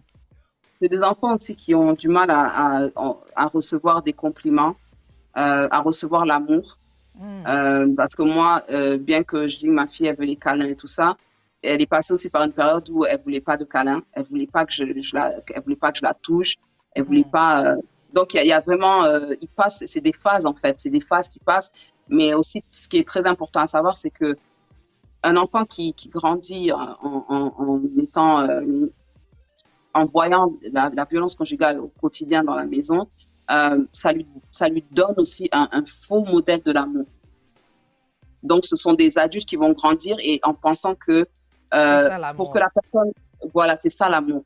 L'amour, c'est taper, l'amour, c'est crier, l'amour, Mhm. c'est insulter. Mhm. Et c'est là où on revoit des gens, oui, moi j'aime qu'on me tape, mais c'est des fausses mentalités. Voilà. Parce que quand on regarde bien, il y a eu quelque part où on t'a inculqué que l'amour, c'est on tape. Mhm. Si on ne te tape pas, on ne t'aime pas.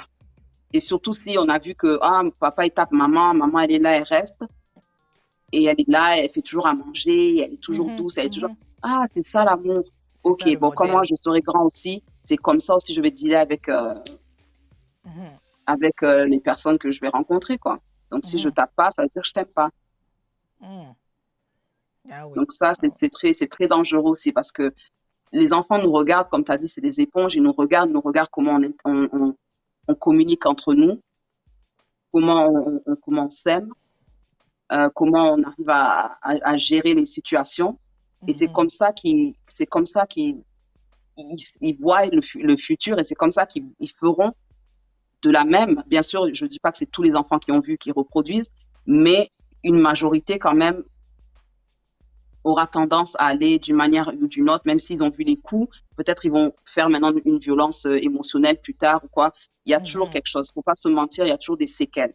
Ah Il y a oui. toujours des séquelles. Un enfant qui Mhm. grandit dans la violence conjugale et pour dire que non, ah non, mais moi non, jamais. Oui, on se dit jamais, mais au final, on se retrouve dans une situation où on reproduit malgré nous, parce que c'est Mhm. malgré soi. Hein. C'est pas des fois, c'est pas consciemment, mais malgré soi, on reproduit Mhm. euh, ce qu'on a vécu parce que c'est le modèle sur lequel on calque Ah oui. nos futures relations. Ouais. C'est pour cela que tu vois, tu vas rencontrer des filles qui sont toujours attirées par des garçons violents, des garçons Mm, qui sont insolents, des garçons qui sont impolis. Parce que pour elle, c'est ce qu'elle a vu. Elle a vu sa mère être insultée, elle a vu sa mère être battue, elle a vu sa mère se faire maltraiter. Et comme tu l'as dit, elle est restée là. Et pour elle, c'est le modèle. Le modèle, c'est ça l'amour. Quand tu aimes quelqu'un, donc quelle que soit la situation, quelle que soit la violence, tu restes là. Tu ne bouges pas. mm, Tu continues à prendre soin de la personne. Pour le garçon aussi, exactement. c'est la même chose. Et il va Ouais, penser que, bon, les femmes sont des êtres faibles, les femmes ne sont rien. Il ne faut pas écouter les femmes. Quand elles disent non, ça veut dire c'est oui. ouais, Il faut pas tenir compte de leurs opinions, de ce qu'elles pensent. Donc, quand elle fait quelque chose, il faut l'adresser. Il y a des hommes qui pensent comme ça. voilà, Une femme, on voilà. l'adresse comme un chien. Une femme, on ne lui parle pas comme un égal. On ne lui parle pas comme un ami. On ne lui parle pas comme un frère ou une sœur. Donc, une femme, Mm, c'est comme un esclave. Donc, elle doit être esclave, là en ouais. train juste d'exécuter mes ordres. Exactement, Mhm. exactement. Malheureusement, les enfants grandissent comme ça parce que, bon, c'est ce qu'ils ont vu et ils vont reproduire les mêmes modèles.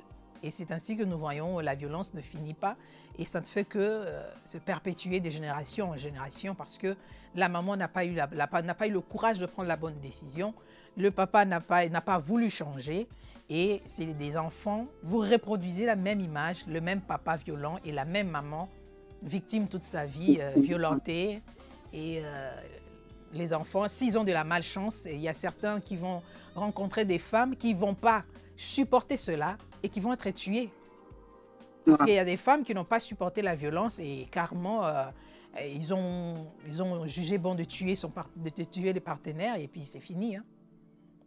Il y a d'autres, ils ont l'homme qui tue la femme et qui finit en prison pour toute sa vie. Ouais. Yeah. C'est les conséquences malgré, Mhm. malgré soi. Et je pense aussi moi, je pense aussi dans la communauté dans laquelle on est, hein, communauté africaine. Je ne comprends pas trop en fait pourquoi la thérapie, le fait d'aller en thérapie est mal vu. Dans la communauté, dans notre communauté, c'est mal vu. Moi, je ne sais pas pourquoi les gens négligent la thérapie parce que, bon, là, c'est un professionnel qui le fait. Il a été à l'école pour ça. Il a été formé pour ça. Pourquoi négliger cela? Je n'ai jamais compris. C'est le fait de s'exposer en fait. Parce que les gens veulent toujours bien paraître. Donc, le fait de s'exposer, d'exposer les faiblesses, de prendre la responsabilité du fait qu'on a négligé nos enfants, on a négligé de prendre soin de nos enfants. Et même s'il n'y a pas d'enfants dans la relation, c'est prendre la responsabilité dans une relation quand on décide de rester, malgré la toxicité de la relation. C'est une décision qu'on a prise et c'est une responsabilité on doit se trouver face aussi à cette responsabilité d'être resté autant de temps qu'on est resté.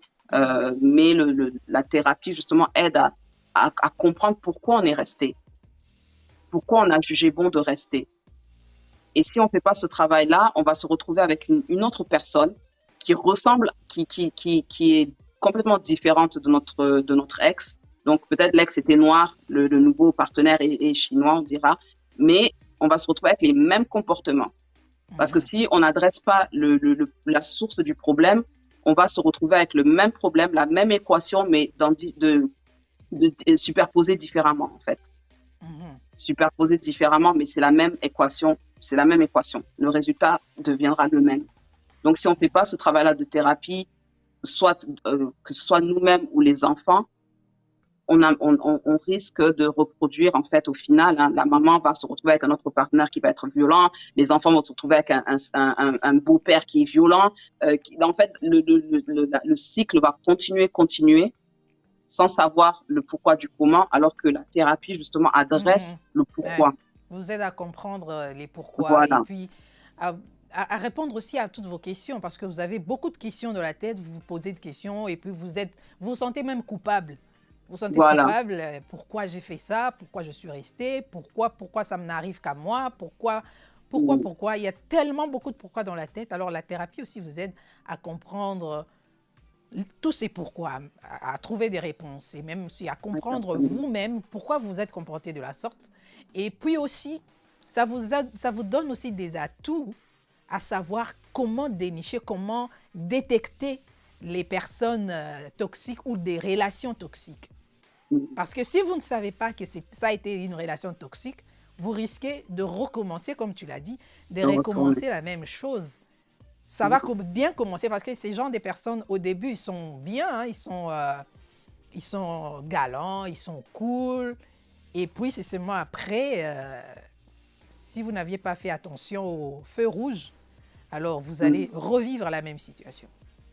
Voilà, exactement. Mais aussi, il y a les abuseurs qui décident d'aller d'eux-mêmes faire une thérapie. Ça, c'est vraiment aussi à féliciter parce qu'il y a des abuseurs qui vont en thérapie et qui comprennent que c'est pas une vie et qui changent. Donc, c'est pas, moi, je veux pas faire je veux pas juste dire que les abuseurs restent les abuseurs. Non, il y a quand même un certain pourcentage d'abuseurs qui cherchent à changer et qui changent. Que c'est un mauvais comportement. Mais ça doit partir d'eux-mêmes, en fait.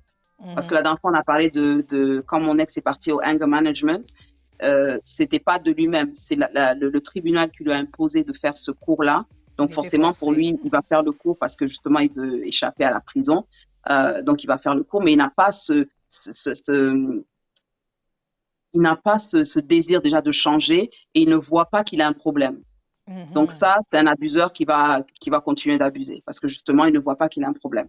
Pour lui, c'est toujours la victime c'est le problème pour lui, mais lui-même, il n'est pas un problème. Mais s'il y a des abuseurs qui voient vraiment que non, j'ai un problème et je ne veux plus vivre de la sorte. Parce que c'est quand même pour ceux qui sont comme ça, c'est quand même une torture de battre la personne qu'on aime. De battre à un niveau où des fois la personne même ça va à l'hôpital, c'est une torture aussi pour ceux qui sont conscients. Pas pour dire que c'est parce qu'ils sont conscients, ça les excuse, ça ne les excuse pas du tout. Mais quand ils cherchent justement à guérir, c'est quand même aussi à féliciter, entre guillemets, et de les aider. Bien sûr, ils sont aidés aussi dans ce processus-là. Mais je dirais, s'il y a une femme qui est victime et justement l'abuseur est conscient et va en thérapie, pendant son temps de thérapie, laissez-le tranquille. Il a besoin d'être seul, confronté à lui-même. C'est pas parce qu'il fait la thérapie que la victime doit rester là. Oh oui, il fait la thérapie, bébé, je suis là. Non, fais ta thérapie. Moi, bon, vous pouvez rester seul ou faire votre chemin, ça c'est selon ce que vous voulez faire. Mais on n'est pas là, la victime n'est pas accompagnatrice en thérapie. Ça c'est vraiment quelque chose pour moi, I nail it parce que c'est très important. Laissez les gens faire leur thérapie tout seuls. Et après, si l'abuseur vraiment montre des signes de changement et revient, observez. C'est pas tout de suite, oh, j'ai changé, reprends-moi, et puis on repart. Parce que justement, quand on a des enfants, il faut penser aussi aux enfants. Le yo-yo, de faire rentrer papa, de le faire partir, de le faire rentrer, c'est aussi quelque chose d'émotionnel pour les enfants. Parce que là, on parle des enfants, donc je reviens aussi aux enfants. C'est émotionnel pour les enfants. Wow. Bon, tel que je te vois là, tu es une femme intelligente, tu es belle, et je suis sûre que tu n'aimerais pas rester seule toute ta vie.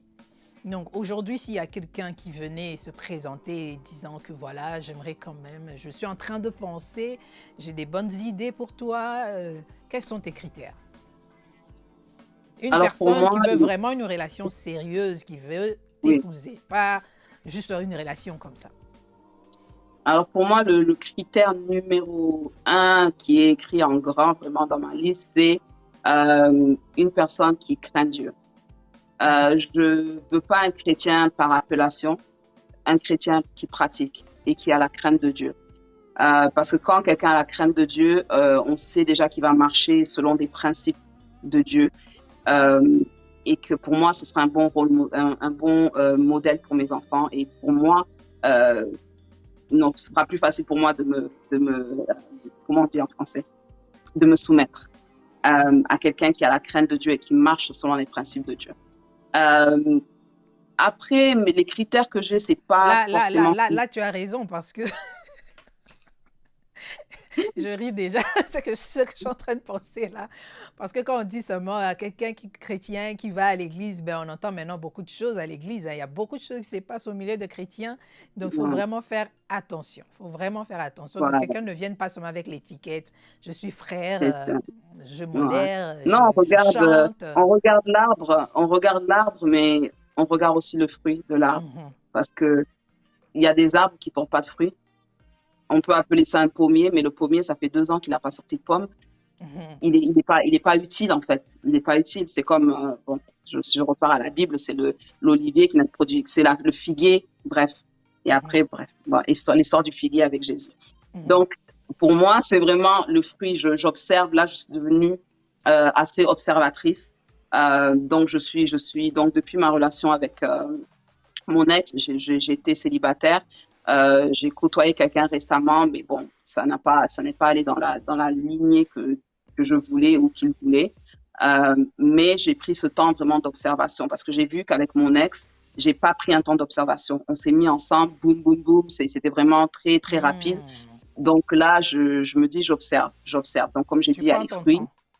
Voilà, je prends mon temps. Quelqu'un qui est intègre. C'est vraiment j'en ai besoin. J'ai réalisé aussi, bien sûr, en tant que femme seule, on dit beaucoup, quelqu'un qui aime mes enfants, mais l'amour, ça ne se force pas. Mais donc, je dirais quelqu'un qui respecte mes enfants. Pas qui les tolère, parce que les tolérer, c'est juste, je tolère. Non, quelqu'un qui les respecte et qui les inclut. Parce que l'amour, après, ça grandit, ça se forme et ça grandit. Donc, la personne ne va pas directement venir et aimer mes enfants. Elle va les la personne va, si je suis un package, comme on dit, donc la personne sait que j'ai des enfants, va respecter le fait que j'ai des enfants et va inclure les enfants dans le fait de je veux te connaître, je veux apprendre aussi à connaître tes enfants. Et l'amour grandira. Mais les gens qui se disent que non, il doit aimer mes enfants, l'amour, ça ne se force pas. Mais tant qu'il y a le respect de l'autre et que mes enfants aussi vont respecter l'autre personne, pour moi, c'est bon déjà. Et après, ils tisseront leur propre lien au fur et à mesure. Après, si on va aux critères physiques, quelqu'un qui est plus grand que moi, bien sûr. Parce que, bon, je suis petite de taille, donc ça va. Bon, je fais 1m64, donc c'est pas très petit. Mais quelqu'un qui est plus grand que moi, oui, bon, c'est l'idéal. Après, franchement, je m'en remets à Dieu parce qu'après, si on a trop de critères, on finit par ne pas voir la personne que Dieu a pour nous. Parce qu'on est tellement figé sur, il doit faire 1m80, faire le basketball, être congolais, être ivoirien. Donc, en fait, si on se fixe trop, j'ai pas envie de me fixer trop de critères, mais les critères de base sont les critères intérieurs pour moi. Après, le physique, bien sûr, j'ai quelques critères physiques, bien sûr, parce qu'il faut qu'il y ait quand même l'attirance. Mais je ne me focalise pas trop sur le physique. Voilà. Mes enfants j'ai préparé mes enfants. Les dernières sessions de thérapie qu'on a eues, c'est pour préparer mes enfants parce que, comme tu l'as dit, je ne souhaite pas finir ma vie seule. Pour les enfants, c'est encore une idée. Au départ, ils avaient un peu genre, oh non, non, non. Mais ils comprennent que, voilà quoi, maman, elle va pas être seule toute sa vie. Donc, c'est vraiment être préparé et eux aussi les inclure. Ah, qu'est-ce que tu aimerais bien? Comment tu aimerais bien qu'ils soient? Donc, je les inclus et on en parle, on prie. Je les laisse prier ce qu'ils ont envie de prier par rapport à cet homme-là. Et comme ils se sentent justement inclus, ce sera moins difficile quand la personne arrive puisqu'on est déjà préparé. Et puis, voilà quoi. On a une question de Geneva. Alors, elle dit... est-ce que quand une personne se comporte de la sorte, est-ce que c'est une personne, est-ce que cette personne doit vraiment s'approcher des enfants? Une personne, là, on revient à quel genre de personne, sorry. Jennifer, la question a été posée un peu plus haut ou hein?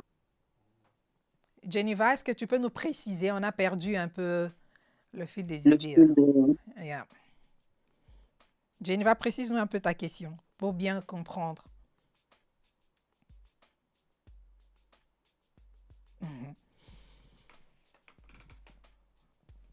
Voilà. Donc, il y a aussi Master électronique, ça va. Rester seul, c'est mieux.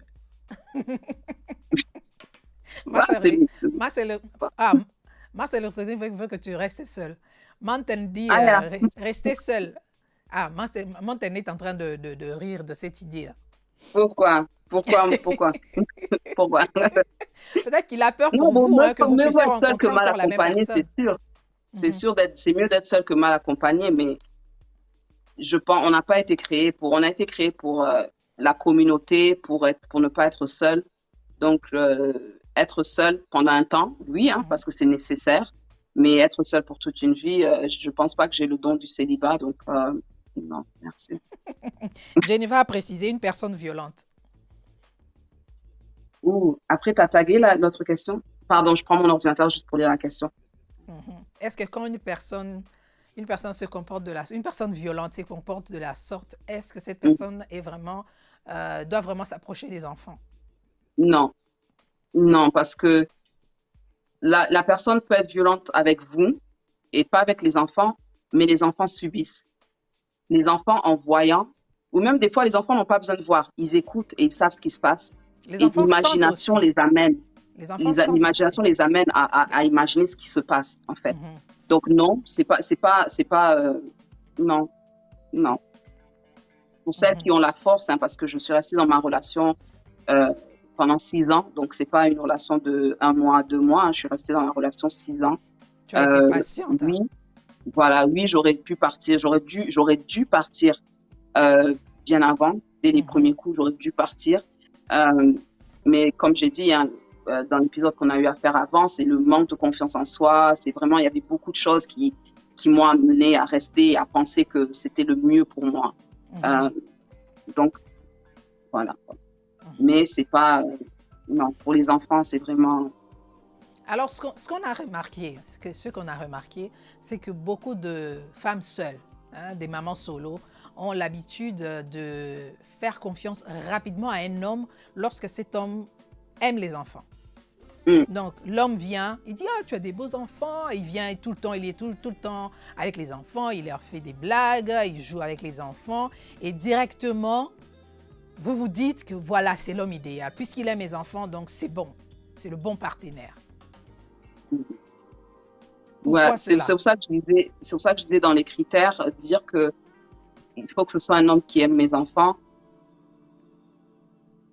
parce que la personne va montrer, euh, et c'est pas vraiment de l'amour, c'est parce que je sais que tu aimes tes enfants, je vais faire en sorte que tes enfants m'aiment pour pouvoir gagner ta confiance. Donc là, c'est plus intentionnel, c'est vraiment, bon, c'est pas pour tout le monde, hein, je dis que c'est pas pour tout le monde, parce qu'il y a des gens qui aiment vraiment les enfants et qui vont venir et qui vont vraiment s'investir avec les enfants. Mais pour ceux qui ont un but, je dirais macabre, c'est un peu trop poussé. Mais pour ceux qui ont vraiment un projet pas très net, ils vont s'approcher aussi des enfants. Donc c'est pour ça le temps d'observation, c'est très, très important.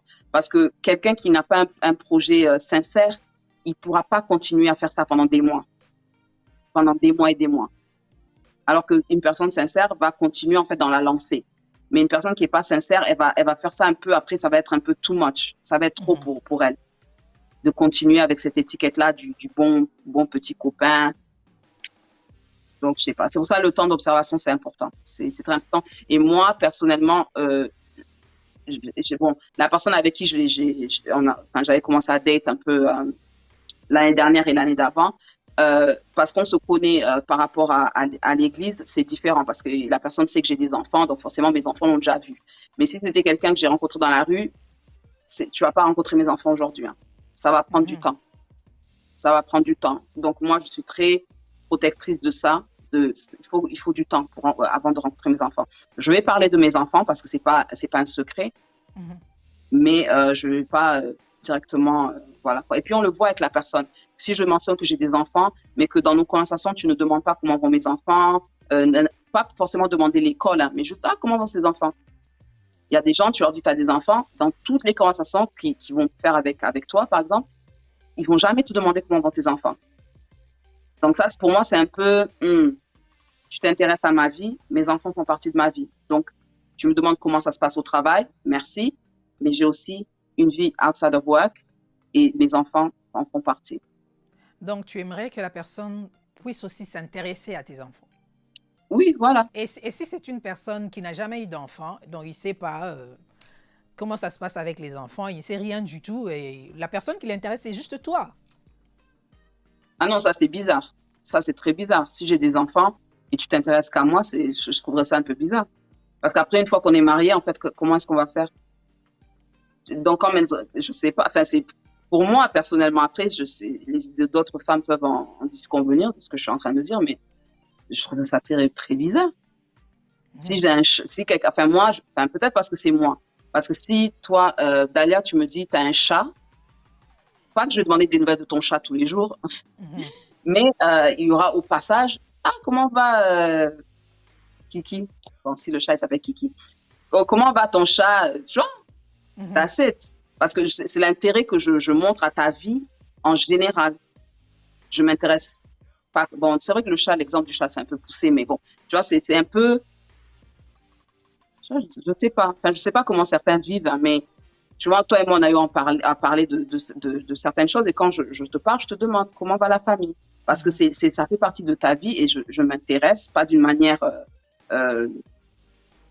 espionnage, mais je m'intéresse à comment va la famille parce qu'on a eu à parler de famille. Donc, après, quelqu'un, si je dis que j'ai des enfants et tu ne poses jamais des questions, ça ne t'intéresse pas, pour moi, red flag, direct.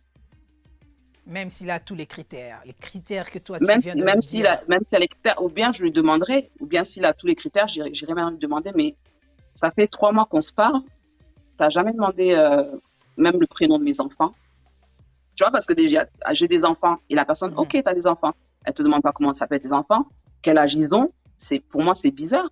Donc, au final, tu as tous mes critères, mais je vais te demander, au fait, ça fait 3 mois qu'on parle, mais t'as jamais demandé mes enfants, t'as jamais demandé leur prénom, leur âge. T'as pas besoin de savoir l'école, bien sûr, où ils vont, parce que c'est pas nécessaire, mais les choses qui sont intéressantes à savoir sur la vie d'une personne, Mhm. surtout si ces choses-là sont importantes. Mhm. Après, si quelqu'un n'a pas d'enfant, ça ne change rien, en fait, parce que c'est l'intérêt que tu portes à la personne. Que tu aies des enfants, que tu n'aies pas d'enfants. Moi, avant d'avoir tous mes enfants, j'en ai que deux. Mais avant d'avoir mes enfants, j'avais un de mes ex a un enfant. Mhm. Il avait un enfant. Je lui demandais des nouvelles de son enfant. Même si son enfant, j'ai jamais, non, je l'ai vu, pardon. Mais avant de le voir son enfant, je l'avais jamais vu pendant peut-être 3 mois, mais je savais qu'il avait un enfant. Donc, je lui demandais, comment va ton fils? Ah, tu l'as vu? Ah, ça s'est passé comment? Vous avez fait quoi? Boum. Après, peut-être on va pas en reparler peut-être pendant quelques semaines, mais comme c'est une partie importante de sa vie, je m'intéresse. Mhm. Mhm. Alors, qu'est-ce que tu peux dire à toutes ces femmes qui sont en train de passer des moments difficiles en ce moment, qui subissent la violence domestique et qui ont des enfants qui sont en train de souffrir de cela? Alors, premièrement, chercher la thérapie. La femme elle-même Mhm. doit aller en thérapie. Parce que sans la thérapie, elle n'arrivera pas à comprendre les damages que c'est en train de faire sur elle-même et sur les enfants. Et une fois qu'elle a fait la thérapie, il n'y a pas besoin d'attendre que la thérapie soit finie, mais de faire aussi ce travail-là sur les enfants. Et je pense que la thérapie aussi, ça donne une force, une certaine force. Quand c'est un bon psychologue, il donne vraiment les clés pour pouvoir se relever et vraiment s'affirmer dans la relation. Donc, quand on arrive à se relever et s'affirmer, c'est là où on reprend le dessus et on se dit que non, je ne veux pas de ça. Si tu continues dans cette lancée-là, tu vas me perdre et tu vas perdre aussi les enfants parce que quand les enfants aussi grandissent comme ça, ils en arrivent, il y a des enfants qui arrivent à en détester l'autre parent et ils ne veulent Mhm. rien avoir à faire avec eux. Donc, non seulement tu vas me perdre, mais tu es en train aussi de faire souffrir les enfants. Et un jour ou un autre, ces enfants-là vont te détester. Aujourd'hui, peut-être ils te montrent de l'amour parce que oui, les enfants ont du mal à faire la part des choses, mais quand ils auront maintenant toute leur conscience, ils vont te détester. Donc, soit toi aussi, tu fais le chemin de la thérapie, soit on est parti. Mais pour pouvoir quitter une relation toxique, comme je l'ai dit auparavant, il faut être fort. Il faut être fort parce que sinon, on fait que partir et revenir. Et quand on part et on revient, l'abuseur devient plus fort. Mhm. On lui donne ce pouvoir-là sur nous. Parce qu'il sait que, elle part, elle part, elle revient. C'est toujours comme ça. Donc, maintenant, je pars. Nya, tu vas revenir dans 2 mois. Nya, tu vas Mhm. revenir dans la semaine prochaine, quelque chose comme ça. Et quand vous revenez, c'est là où vraiment il continue encore plus. Il Mhm. continue encore plus avec les abus. Donc, c'est pour ça que moi, j'ai dû prendre ce temps-là de me construire et d'être plus forte pour pouvoir partir et ne pas revenir. Mhm. Donc, c'est la Mhm. même chose. Donc, la thérapie, être bien entouré aussi, pouvoir se confier à des gens qui nous écoutent sans nous juger, qui nous écoutent sans vouloir donner aussi leur grain ah oui, lui déjà, je l'avais vu venir. Des fois, je vous dis, hein, Ça honnêtement, les n'aide victimes pas. n'ont pas besoin de savoir si vous Mhm. l'avez vu venir, si vous avez. Non. La victime a besoin d'être écoutée et d'être conseillée d'une manière où elle ne se sent pas accablée, d'une manière où elle ne se sent pas plus victime. Parce que des fois, les commentaires des autres nous font nous sentir plus victimes Mhm. Mhm. et nous Alors, si découragent c'était... même de parler. Ah oui. Mhm. Ouais. Et si c'était à recommencer, qu'est-ce que tu ne ferais pas pour tes enfants? C'est la relation là. Non, la relation n'allait pas recommencer jamais, jamais. Euh, Si on revenait en arrière, qu'est-ce que tu ne ferais pas pour l'amour de tes enfants, pour éviter que tes enfants puissent passer par ces genres d'expériences? je ne serais pas restée autant de temps. En fait, dès que je me suis dit, et c'est bizarre de dire ça peut-être, mais bon, en tant que chrétienne, je sais que Dieu est partout. Pour moi, Dieu m'a donné beaucoup d'issues de sortie que j'ai vues, mais que j'ai pas voulu voir. Mhm. Donc, sachant que la première fois qu'il m'a tapé, j'aurais pu partir.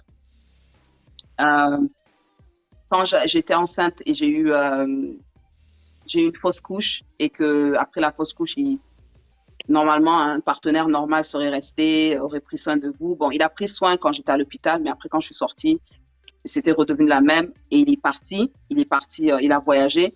Ça aussi, c'était mon issue de sortie. Quand je suis retombée enceinte avec mon fils et qu'il m'a tapé à ce moment-là, c'était aussi mon issue de sortie. Parce qu'on s'est séparés pendant un petit bout de temps, mais il a réussi à revenir et je l'ai laissé revenir. Donc, j'avais des points, il y a des points clés où moi-même, quand je repense à la relation, j'aurais pu sortir. Donc, si c'était à refaire, dès la première fois, il a mis la main sur moi, ça aurait été non. Ça aurait été non. J'aurais vraiment tenu, j'aurais continué à lui tenir tête à ce moment-là et à faire qu'il ne revienne pas. Donc, voilà, si c'était à refaire, voilà. Ah, Mais j'aurais quelle pas eu mon histoire. fils parce que ça, la première fois qu'il m'a tapé, j'avais pas eu mon fils. Donc, bon. C'est pour ça que j'y pense pas trop parce que je me dis, ah, j'aurais pas eu mon fils, mais si c'était vraiment à refaire, à ce moment-là, ben, non. Je Ah, pense que même à la soirée où il m'a abordé, j'aurais même pas laissé le temps parce qu'il m'a pas vraiment abordé d'une manière excellente. ah bon? Raconte, c'était Non, comment? non, non, C'était comment? Il est c'était, venu. Yo, yo, hey, girl. C'était quoi? yeah, non, c'était un peu, en fait, si je regarde bien, à la soirée où il m'a abordé, et c'est là où je dis, faut prendre le temps d'observer. Parce qu'à la soirée où il m'a abordé, on se connaissait pas, donc forcément, et il avait ce truc-là possessif. On se connaît pas, tu es en train de m'aborder, mais il est possessif parce que j'avais un autre pote à moi qui était à la soirée, et il voulait danser avec moi, et même mon pote, il m'a dit, wow, tu connais, parce que la manière dont il me regarde, là aussi, c'était red flag. J'aurais dû voir Yeah. ça. Et j'ai pas vu, en fait.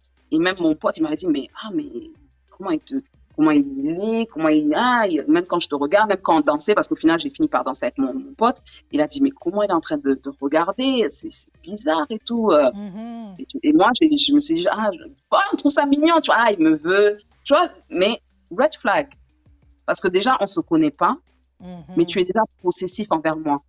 Et possessif d'une manière où les autres peuvent le ressentir et se sentent mal à l'aise. Ça, c'est bizarre. Mais pour moi, j'ai trouvé ça. Donc voilà. Tu as C'est trouvé que c'était la manière. Il mignon. m'a pas abordé méchamment ou bizarrement, mais Le yeah. comportement, le langage. Le comportement, ouais, le comportement à ce moment-là. Ah, mon Dieu. Mais on est quand même content parce que les enfants sont en train de bien évoluer. Et je suis Ah oui. sûre, le temps qu'ils puissent passer l'adolescence et devenir adultes, ils vont vraiment... L'histoire, en fait, l'expérience va devenir encore beaucoup plus claire. Et ils vont avoir beaucoup plus de compréhension par rapport à la chose, pourquoi c'est arrivé, pourquoi ma maman s'est comportée de telle sorte, pourquoi mon père s'est comporté de telle sorte. Donc, je pense que donnons-leur du temps. Donc, ils ont besoin aussi de Oui. leur temps. C'est un processus, c'est vraiment un long processus. Et continuez toujours à faire ce qui marche. Continuez à faire ce qui marche. Et j'espère vraiment que c'est vraiment des bons adultes, des citoyens exemplaires, des bons citoyens dans votre société. Donc, je pense que ça va. Vous êtes déjà sur la bonne voie. Et vous avez fait vraiment des efforts en tant que maman, mère seule. Vous faites vraiment des grands efforts. Et c'est ce que j'aimerais aussi que toutes les femmes qui sont en train d'élever leurs enfants toutes seules, qui sont en train d'élever des enfants traumatisés par la violence, de faire vraiment des efforts et aller faire la thérapie. C'est très important. Parce que là, comme on vient de le dire, on met des mots sur des choses que vous n'arrivez pas à exprimer. Le thérapeute va vous aider à mettre des mots, à placer des mots, à comprendre comment ça, pourquoi, surtout à comprendre des pourquoi et à ne pas se culpabiliser toute sa vie. J'aurais dû, alors que c'est déjà passé. On ne peut pas rentrer dans le passé pour refaire des choses qu'on aurait pu faire mieux. Donc, c'est un peu ça. Et vraiment, que ce soit aussi une leçon pour les femmes, nous les femmes. Donc, prenons le temps lorsque vous êtes en face d'un homme, prenez votre temps Ne soyez pas pressé d'entrer dans une relation. Prenez votre temps et ne soyez pas surtout pressé de faire entrer dans votre appartement, que le gars vienne habiter chez vous alors qu'il ne vous a pas épousé. Prenez votre temps. Hein, il faut vraiment éviter ces genres de cohabitation parce que ça aussi, ça apporte beaucoup de problèmes. Et le gars peut faire n'importe quoi. Il n'est pas lié à toi et il va partir comme il veut, quand il veut. Donc, c'est aussi essayer de travailler sur soi et avoir de l'estime de soi. Parce que ça aussi, c'est important parce que quand on est toujours là en train de chercher à ce que un homme prenne soin de moi, un homme puisse m'aimer, un homme, donc pour que j'existe, je dois nécessairement avoir un homme, quel que soit le prix. Ça aussi, ça devient un problème et c'est ainsi que nous tombons dans la violence psychologique. Et lorsque vous tombez entre les mauvaises mains, la personne va vraiment se jouer de vous et va vous manipuler comme il veut, comme un petit jouet. Comme un petit jouet, et les conséquences, c'est vous qui allez vivre les conséquences. Les enfants vont vivre des conséquences et ça sera encore une autre démarche pour faire un autre travail de déconstruction, de désocialisation, un autre grand travail de rééducation. Donc, pour éviter ça, étudions, utilisons au fait les expériences telles que l'expérience de Paulette. Essayons de prendre cela en compte, de prendre ces conseils en compte, de voir, OK, elle est passée par là, qu'est-ce que moi je dois faire pour ne pas passer par là, pour ne pas vivre la même chose, parce que c'est une tragédie, ce n'est pas quelque chose de léger, ce n'est pas quelque chose de facile ou de négligeable. C'est vraiment une expérience qui a marqué des vies. Ça a marqué la vie de Paulette, ça a marqué la vie de ses 2 enfants. Donc 3 personnes sont marquées par le comportement d'une seule personne. Donc, faisons un effort. Moi, je martèle vraiment sur les femmes. Faites un effort, faites les bons choix et surtout, prenez votre temps. Le temps finit toujours par révéler la nature de la personne qui se trouve en face de vous. Prenez le temps. Et il y a aussi des hommes qui sont tombés dans les mauvaises relations parce qu'ils n'ont pas pris le temps même d'étudier la femme, alors que la femme était aussi toxique. Donc, prenons le temps, lorsque vous voulez vous engager dans une relation, prenez le temps. Les femmes, nous sommes en Europe, les jeunes filles, vous avez vos appartements, vous vivez seules, alors évitez de commencer à cohabiter avant le mariage. Et même si la personne vient avec l'idée de vous épouser, prenez le temps. Étudiez la personne et attendez que ce soit le bon moment. Priez, parce que Dieu aussi dirige les gens, va vous donner des signaux, va vous ouvrir les yeux. Et surtout, ne négligez pas les signaux que vous voyez aussi. Parce que deux fois aussi, on le fait exprès, on sait, à l'intérieur de nous, on sait, ça, je n'aime pas, ça ne va pas marcher. Avec ça, ce genre de comportement, cette personne ne va pas changer. Tu le sais, mais tu continues à espérer. Donc, tu es entré dans une illusion, tu espères. Tu continues d'espérer. Aujourd'hui, il m'a tapé. Demain, aujourd'hui, on était bien. Il m'a emmené au restaurant. Il m'a emmené des fleurs. Il m'a emmené une carte. Tu continues d'espérer et tu restes tu vis dans une spirale. Et jusqu'à ce que tu vas te retrouver à l'hôpital. Tu vas te retrouver à l'hôpital. Ou à la morgue, oui. Ou à la morgue. Donc, soyons sûrs de nous. Travaillons sur notre estime de soi. Et faisons les bons choix. Ne soyons pas pressés. Ne soyons surtout pas pressés. La vie n'est pas une course. Si ta copine d'à côté s'est mariée, ça c'est son problème, c'est son temps. Et toi, attends. Attends et tu auras la bonne personne. Attends, observe, prends ton temps, fais tes enquêtes. Comme Paulette l'a dit l'autre fois là, date someone, ça veut dire récolter les datas. Donc, renseigne-toi sur la personne. Renseigne-toi. Comment il vit avec ses amis. Comment il vit même avec sa mère, avec son père. Il faut se renseigner. Quelle relation il a avec ses siblings, ses sœurs, ses frères. Comment il vit dans la société. Quels sont ses projets. Comment il pense,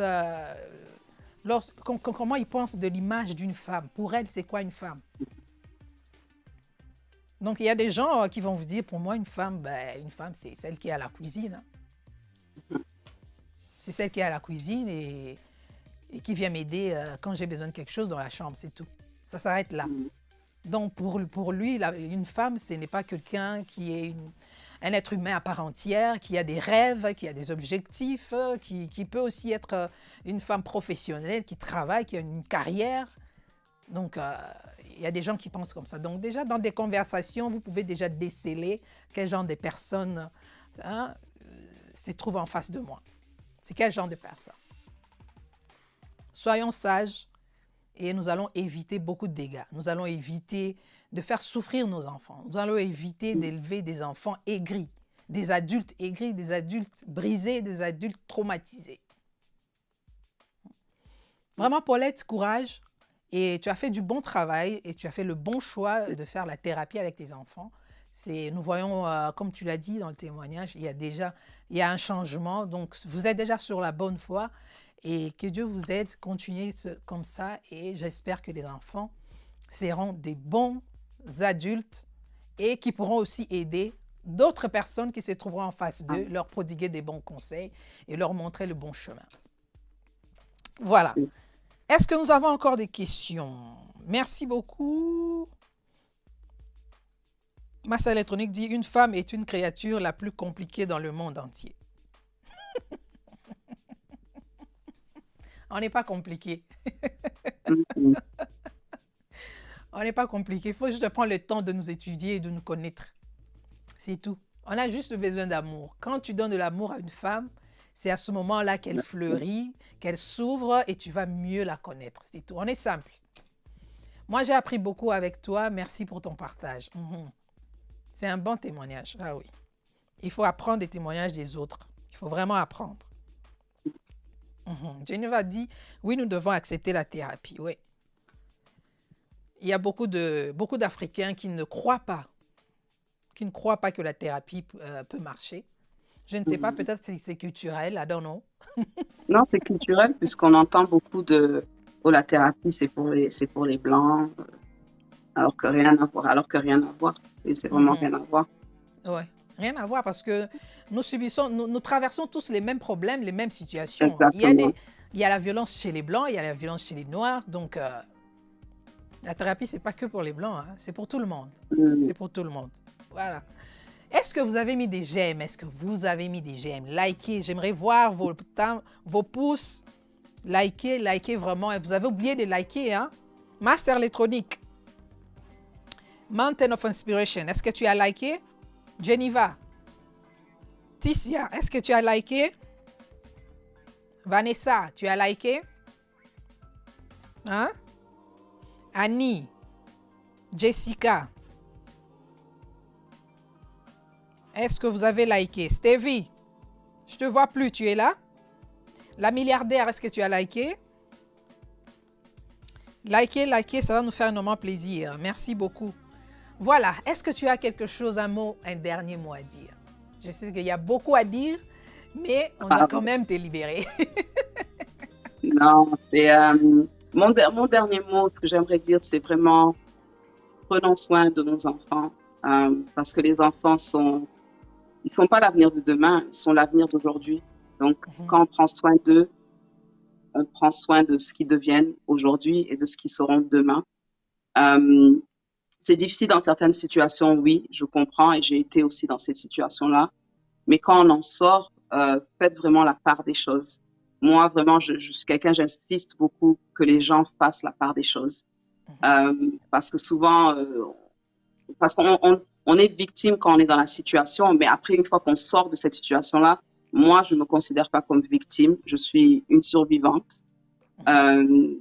Donc, le mental de victime doit déjà être mis de côté. Et pour survivre, il y a un certain processus, un cheminement à faire. Et c'est pas que pour la victime, parce que dans ces situations-là, quand on a des enfants, la victime, comme tu me l'as dit, c'est la personne qui a été bien sûr violentée. Et si les enfants ont été violentés, bien sûr, les enfants. Mais c'est aussi ceux qui ont été spectateurs de la violence. Donc, faites la part des choses. Prenez soin de vous, prenez soin de vos enfants et vraiment donnez-leur le temps, donnez-leur la parole, laissez-les s'exprimer. Des fois, ce qu'ils ont à dire, c'est pas des fois, c'est dur à entendre venant de la part d'un enfant, mais c'est nécessaire parce qu'on ne peut pas toujours se cacher sous le chapeau de je suis l'adulte, t'es l'enfant, donc t'as pas le droit de me dire ça. Ils ont besoin de parler et quand ils sont écoutés, justement, ça les aide aussi à guérir.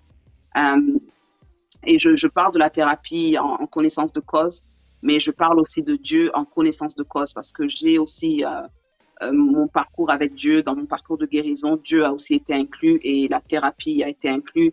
Donc, c'est pas parce que je suis chrétienne que la thérapie, c'est pas faisable ou parce que je fais la thérapie, donc je laisse Dieu de côté. Non, c'est un truc qu'on fait ensemble.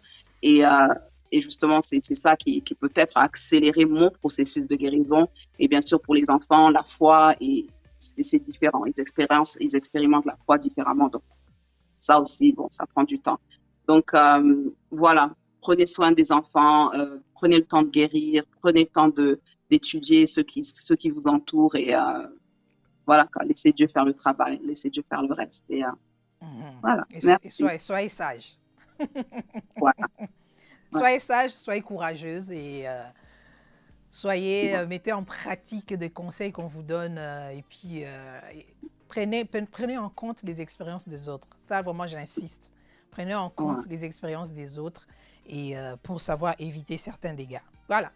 Merci à vous Mais tous. l'amour, sorry, un Mhm, dernier truc, mais l'amour, le vrai amour, il y a de la sagesse dedans parce que l'amour sans sagesse, c'est de la folie. mhm, Juste là, ça, c'est mon petit truc clé, c'est que l'amour est sage. L'amour est sage. L'amour sans sagesse, c'est de la folie. mhm. L'amour sans sagesse, c'est la folie. On a besoin de la sagesse. On en a Mm. besoin. Mhm. On doit grandir en sagesse aussi. Voilà. Voilà. Merci beaucoup Paulette pour ce temps. Merci pour ta disponibilité. Merci beaucoup pour ce beau témoignage. Et ce qu'on pourra te souhaiter, c'est seulement courage. Va de l'avant. Et on espère que tu vas rencontrer l'homme de ta vie qui va prendre soin de toi, qui va te traiter avec respect et avec amour. Voilà. Merci. Merci. Merci à vous tous qui êtes connectés. Merci pour vos likes. Merci beaucoup pour vos commentaires. Et je vous retrouve samedi prochain pour un autre live. Merci à Amen Productions. Prenez soin de vous. Bon week-end, bonne semaine. Merci. Au revoir. Au revoir.